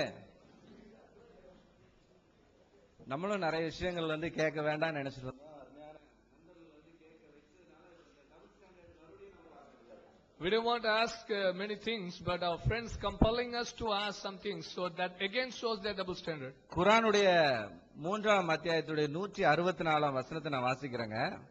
I'm going to read Quran chapter 3 verse 164. நம்பிக்கை கொண்டோருக்கு அவர்களிருந்தே ஒரு தூதரை அனுப்பியதன் மூலம் அவர்களுக்கு அல்லாஹ் பேருபகாரம் செய்தான். அவர்களுக்கு அவனது வசனங்களையும் அவர் கூறுவார், அவர்களை தூய்மைப்படுத்துவார், அவர்களுக்கு வேதத்தையும் ஞானத்தையும் கற்றுக் கொடுப்பார். இதற்கு முன்பு அவர்கள் பகிரங்கமான வழிகேட்டில் இருந்தனர். இது வந்து குர்ஆனுடைய வசனங்க. இது வந்து நபிகள் நாயகம் அவங்க வந்து நம்பிக்கையாளருக்கு என்ன கற்றுக் கொடுப்பாங்க? வேதத்தையும் ஞானத்தையும் கற்றுக் கொடுப்பாங்கன்னு சொல்லப்பட்டிருக்குங்க. வேதம் எங்கன்னு கேட்டா நீங்க எல்லாரும் சொல்லிருவீங்க, டபார்னு தூக்கி காமிச்சிருவீங்க, குர்ஆன் தான் அப்படின்னு சொல்லிருவீங்க. ரொம்ப சந்தோஷம். ஞானம் எங்க போச்சு? உடனே சொல்லுவீங்க, இருக்குது எங்கிட்ட புகாரி இருக்கு, புகாரி எழுதியிருக்காரு, முஸ்லீம் எழுதியிருக்காரு. எத்தனை வருஷம் கழிஞ்சு யார் எழுதுனா? 250 வருஷம் 300 வருஷம் கழிஞ்சு யாரோ உட்கார்ந்து எழுதுனத ப்ராஃபட் முகமது சொன்னாருன்னு சொல்லி அவர் பேர்ல எழுதி வச்சிருக்கீங்க. ஆனா அல்லாஹ் ப்ராஃபட் முகமதுக்கு கொடுத்த ஞானம் எங்க? அதை காமிங்க ஃபர்ஸ்ட். குர்ஆன் வச்சிருக்கீங்க, சந்தோஷம், அதுக்கு அடுத்து வருவோம். ஆனா ஞானம் இருக்குன்னு நீங்க சொன்னீங்களே, இது டபுள் ஸ்டாண்டர்டுங்க. ஞானம் எங்க இருக்கு? ஞானத்தை காமிங்க. ஞானம் இல்ல. Yeah, here the word says that God has sent the prophets, they will give wisdom and they will give scriptures to the people. So when we ask for scriptures, we will immediately raise the Quran and say this is the scripture. But where is the wisdom? So when you compile the wisdom, it's only after 250 years after Hazrat Muhammad. அதுதான் வந்து ஞானம் அப்படின்னா அதை பத்தி மறுபடியும் வருவோம். அது எப்படி 250 வருஷம் கழிஞ்சு வந்ததுங்கிறத பத்தி நம்ம வருவோம். அதுல எத்தனாயிரம் பேர் வந்து இப்ப கிறிஸ்தவர்களா இஸ்லாமியர்களான்றது இதுல நம்ம பார்ப்போம். யார் வந்து கடவுளுடைய பெயரை வச்சு கடவுளுடைய தூதர்ல வச்சு மார்க்கத்தை கேவலப்படுத்துறவங்க என்று சொல்லி நம்ம அதை பார்ப்போம். யார் வேணும்ட்டு சுரக்காய்க்கு வேண்டி கூட அல்லாஹ்வுடைய தூதருடைய பெயரை வைத்து எழுதுகிறவர்கள் யார், எந்த மார்க்கத்தை சேர்ந்தவர்கள் என்பதை நம்ம கொஞ்ச நேரத்துல பார்ப்போம். முதல்ல சகோதரர் பேசுவார். If you say that is as a wisdom, and again we will have a question whether how the wisdom is and what all the things happen, and in that let's see who is playing with the name of God, making some business even to sell bottle guard, you are using the name of God. So we'll see that in the later if that comes. Our eminent scholar from TNTJ has said many things. நம்முடைய அருமையான TNTJ உடைய மிகச்சிறந்ததான அறிஞர்கள் நிறைய காரியங்களை சொன்னாங்க. He declares himself as a scholar, so I am sure that he can produce evidence for what he said. அவர் என்ன சொன்னாரோ அதுக்கு வந்து அவர் சரியான ஒரு ஆதாரத்தை கொடுப்பார் என்று நான் நம்புறேன். ஏன்னா அவர் தன்னை அறிஞராக அறிவித்துக் கொண்டார். He said King Constantine, he called a meeting for the canonization. அந்த வேதாகமத்திலே சரியான பகுதிகளை பிரித்தெடுப்பதற்காக கிங் கான்ஸ்டன்டைன் அவர் ஒரு குழுவை கூப்பிட்டுனார் அப்படின்னு சொல்லி அவர் சொன்னாரு. Sir, I challenge you. உங்களுக்கு நான் சவால் கொடுக்கிறேன். I challenge you to produce the evidence for that. அந்த ராஜா கான்ஸ்டைன் தான் அந்த குழுவை கூப்பிட்டாரு, அந்த கேனனைசத்தை ஆரம்பிச்சாருன்னு சொல்றதுக்கு முதல்ல ஆதாரத்தை காட்டுங்க. produce an evidence not from Wikipedia like how they have quoted yesterday. Wikipedia anybody can write. Produce an evidence from a scholarly writing. விக்கிபீடியால நேத்து நீங்க காமிச்ச ஆதாரத்தை மாதிரி அங்கிருந்து ஆதாரம் காட்டாதீங்க. ஸ்காலரை அப்ரூவ் பண்ணி ஒரு ஸ்காலர் எழுதின ஆதாரத்துல இருந்து ஆதாரத்தை காட்டுங்க. They are reading Da Vinci Code and quoting it. அவங்க டாவின்சி கோட படிச்சுட்டு அதுல இருந்து கதையை காமிச்சிட்டு இருக்காங்க. Sir, even Bart Ehrman, who is an atheist, he says that that is a nonsense. எத்திஸ்டா இருக்கிற பாட்டர் சொல்றாரு அது வந்து ஒரு முட்டாள்தனமான காரியம் என்று. Sir, but you produce any evidence that Council of Nicaea or any other similar council was called to decide on these 27 books. Council of நைசியாவோ அல்லது மற்ற கவுன்சிலோ இந்த 27 புத்தகங்கள் தான் சரியான புத்தகங்கள் என்று நியமிப்பதற்காக கூட்டப்பட்ட குழு என்று சொல்லி நீங்கள் ஒரு ஆதாரத்தை காட்டுங்க. And Dead Sea Scrolls had Gospel of Barnabas, it seems. நீங்க சொன்னீங்க சபக்கடல் சுருள் பத்தி வரும்போது பர்னபா சுவிசேஷத்தை பத்தி சொன்னீங்க. I am sure he is a scholar, as he said he has studied everything on his own. I am sure he can produce evidences for that. அவர் தன்னை ஒரு அறிஞர் என்று சொன்னதனால ஒருவேளை இத்தனை அவர் படிச்சிருப்பாரு, கண்டிப்பா இதுக்கு ஆதாரம் கொடுப்பாருன்னு நான் நினைக்கிறேன். And he came up with that the Jews decided upon the Bible after Jesus Christ. அவர் சொன்னார் யூதர்கள் இயேசு கிறிஸ்துவின் வேதாகமத்துக்கு இயேசு கிறிஸ்துவுக்கு அப்புறம் தான் அந்த வேதாகமத்தை நிர்ணயிச்சாங்க. But you can find enough number of quotations even in the New Testament when the apostles are writing it. அப்போஸ்தலர் எழுதும் போதும் கூட பழைய ஏற்பாடு எவ்வளவு நியமிக்கப்பட்டு இருக்கிறது என்பதற்கான போதுமான குறிப்புகளை புதிய ஏற்பாட்டில் காணலாம். You have almost, except for the 5 books that is in the Old Testament, almost all other books are quoted in the New Testament. பழைய ஏற்பாட்டில் இருக்கிற 5 புத்தகத்தை தவிர மற்ற எல்லா புத்தகங்களை பற்றியும் அதனுடைய குறிப்பீடுகள் புதிய ஏற்பாட்டில் இருக்குது. If you want that list of references, I can give that. உங்களுக்கு அது வர அந்த குறிப்புகளுக்கான ரெஃபரன்ஸ் வேணும்னு சொன்னா நான் உங்களுக்கு கொடுக்க முடியும். And sir has been asking about the kingdom of God. அவர் தேவனுடைய ராஜ்யத்தை பத்தி அருமையான சகோதரர் கேட்டுக்கொண்டிருந்தார். Before I go, he had quoted Matthew chapter 27 verse 7 to 10. முதல் அதுக்கு போறதுக்கு முன்னாடி மத்தேயு அதிகாரம் 27 7 to 10 அவர் குறிப்பிட்டார். And said where is Jeremiah quoting it? Jeremiah வந்து எங்க அதை சொன்னாரு, ஜெரமியா புத்தகத்துல காட்டுங்கன்னு கேட்டாரு. Sir, again you are not understanding how a Jew would do it. ஒரு யூதன் எப்படி செய்வார் என்கிற காரியத்தை நீங்க புரிந்து கொள்ளாம இருக்கிறீங்க. If there are 2 ideas with the same 2 prophets, ஒரே விதமான சிந்தை 2 தீர்க்கதரிசிகளிடத்தில் இருக்கும் என்றால், Jew will, when he quotes the scripture, he will attribute it to the major prophet. அது ஒரு யூதன் அதை குறிப்பிடும் போது மேஜர் ப்ராஃபட்ல சொன்னதாக அதை குறிப்பிடுவார்.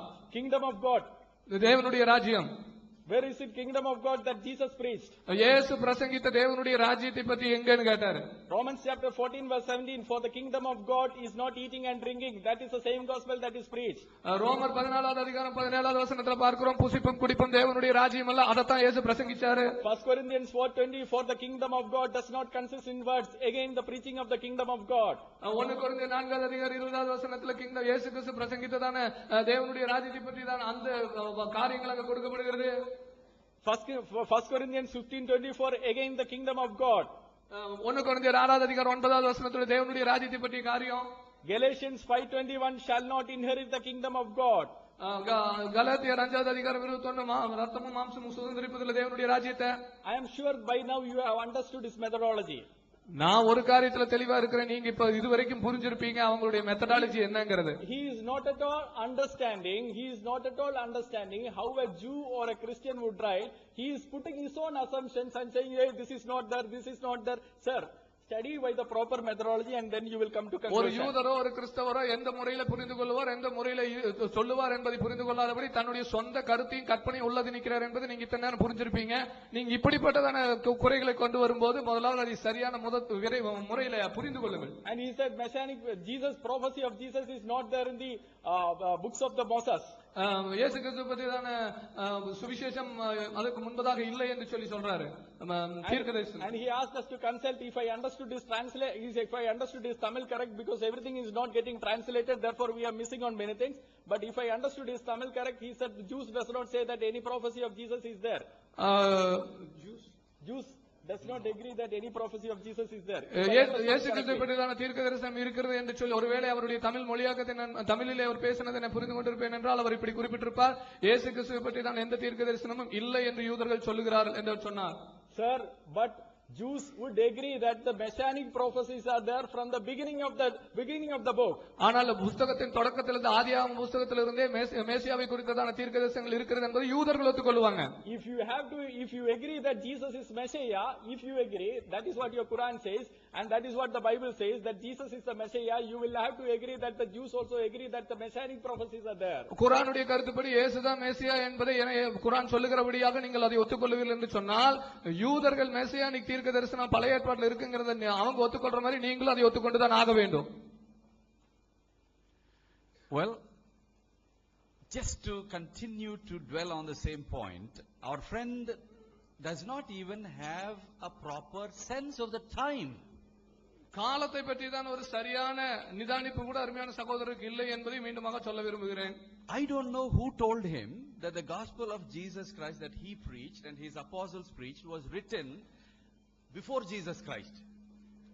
இயேசு கிறிஸ்துவும் அல்லது அவருடைய சீடர்களும் பிரசங்கித்ததான இயேசு கிறிஸ்துவுடைய சுவிசேஷம் இயேசு கிறிஸ்துவுக்கு முன்பாக எழுதப்பட்டதுங்கிறது யார் அவருக்கு சொன்னாங்க?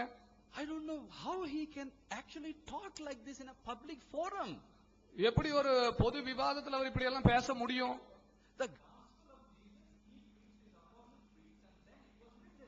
இயேசு பிரசங்கித்த சுவிசேஷம் அவரு பிரசங்கிச்சாரு, அதுக்கப்புறம் அவருடைய அப்போஸ்தலர் பிரசங்கிச்சாங்க, அதைத்தான் எழுதி இருக்கிறாங்க. Scripture Jesus took and read in the synagogue and he constantly referred to is the Old Testament.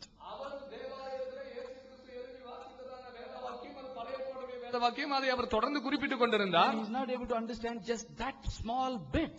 And he is asking, where did Jesus read the books of the New Testament? I don't know what to do with this. இந்த ஒரு சின்ன பகுதியை கூட அவர் புரிந்து கொள்ள முடியாதபடிக்கு அவர் இயேசு பிரசங்கித்த புத்தகம் எங்க அவருக்கு முன்னாடி எழுதின மாதிரி அவர் கேட்டுட்டு இருக்கிறார். அது எப்படி எனக்கு புரிந்து கொள்ள முடியல. Jesus confirmed the divine origin and authority of the Old Testament. பழைய ஏற்பாட்டுடைய தெய்வீக ஒரிஜினையும் தெய்வீக அத்தாரிட்டியும் இயேசு கிறிஸ்து உறுதிப்படுத்தினார். And Jesus told his apostles that he by his spirit will guide them to write இயேசு கிறிஸ்து மீண்டுமாக சீடர்களுக்கு சொன்னார், நான் பரிசுத்த ஆவியானவர் உங்களுக்கு நீங்கள் எழுத வேண்டியதை கற்றுக் கொடுப்பார் என்று சொன்னார். Read John's Gospel chapter 15, chapter 14, you will understand this.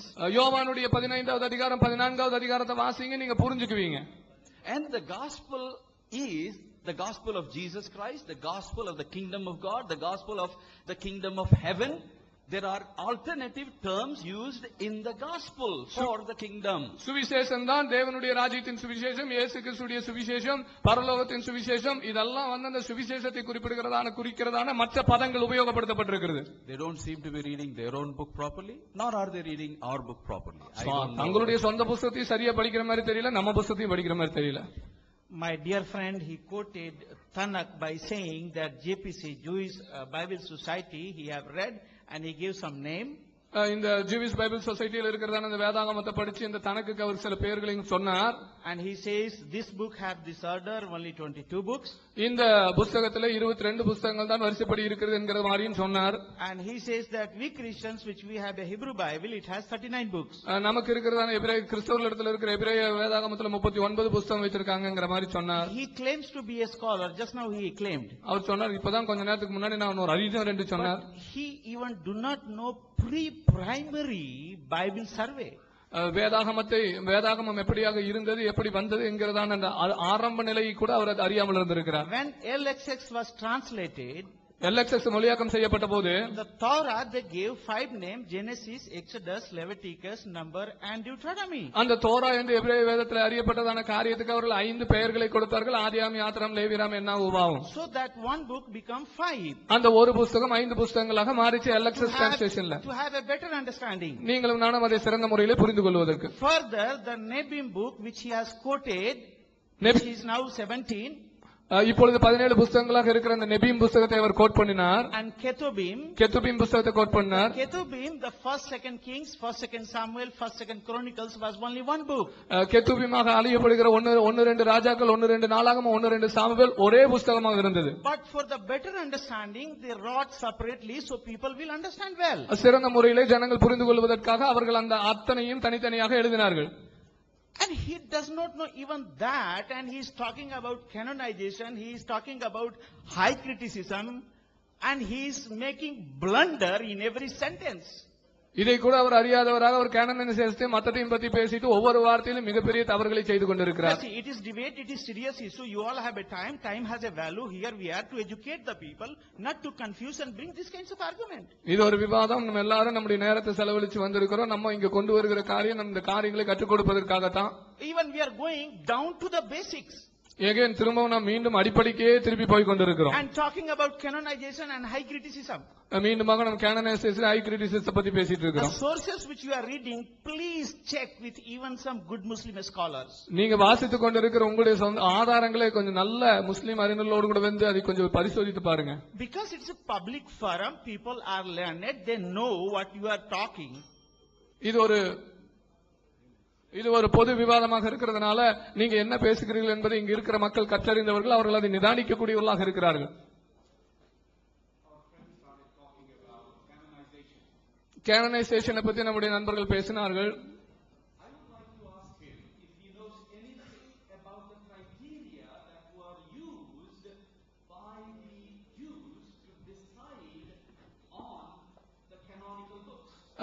ஏற்றுக்கொள்ளப்படுகிற ஆகமங்கள் என்று சொல்லி நியமிப்பதற்கு யூதர்களாலே உபயோகப்படுத்தப்பட்ட அளவுகோல் பற்றியாவது இவருக்கு ஏதாவது தெரியுமா அப்படின்னு நான் கேட்க விரும்புறேன்.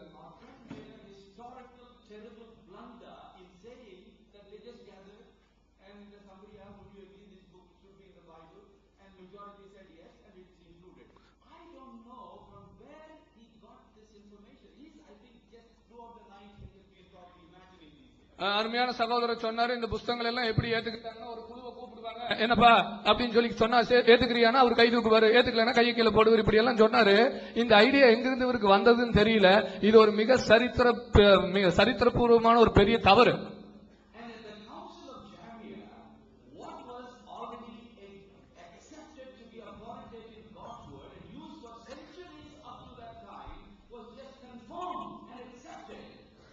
ஜமியா கவுன்சில்ல அத்தனை நூற்றாண்டுகளாக அதிகாரப்பூர்வமாக இறைவனுடைய வார்த்தை என்று சொல்லி எதை ஏற்றுக்கொண்டார்களோ, எதை நடைமுறையில் இருந்ததோ அதைத்தான் அவர்கள் உறுதிப்படுத்தினார்கள்.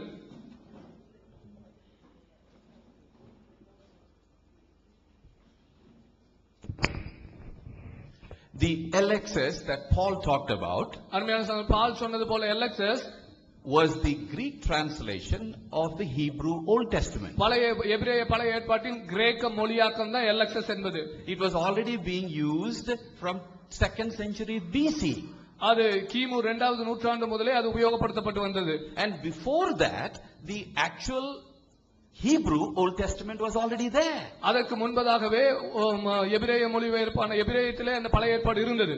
And our friend has forgotten all these basics of history, and he says the Old Testament canon was, accepted only after Jesus Christ. I think we should be a bit careful when we talk about these things like this. இந்த வேதாகம சரித்திரத்தின் இந்த அடிப்படையே அவர் மறந்துட்டு அல்ல தெரியாமலோ விட்டுட்டு அவர் இயேசு கிறிஸ்துவுக்கு அப்புறம் தான் இந்த வேதாகங்கள் எல்லாம் ஒருங்கிணைக்கப்பட்டது அப்படிங்கறதான காரியத்தை அவர் சொல்லிட்டு இருக்காரு.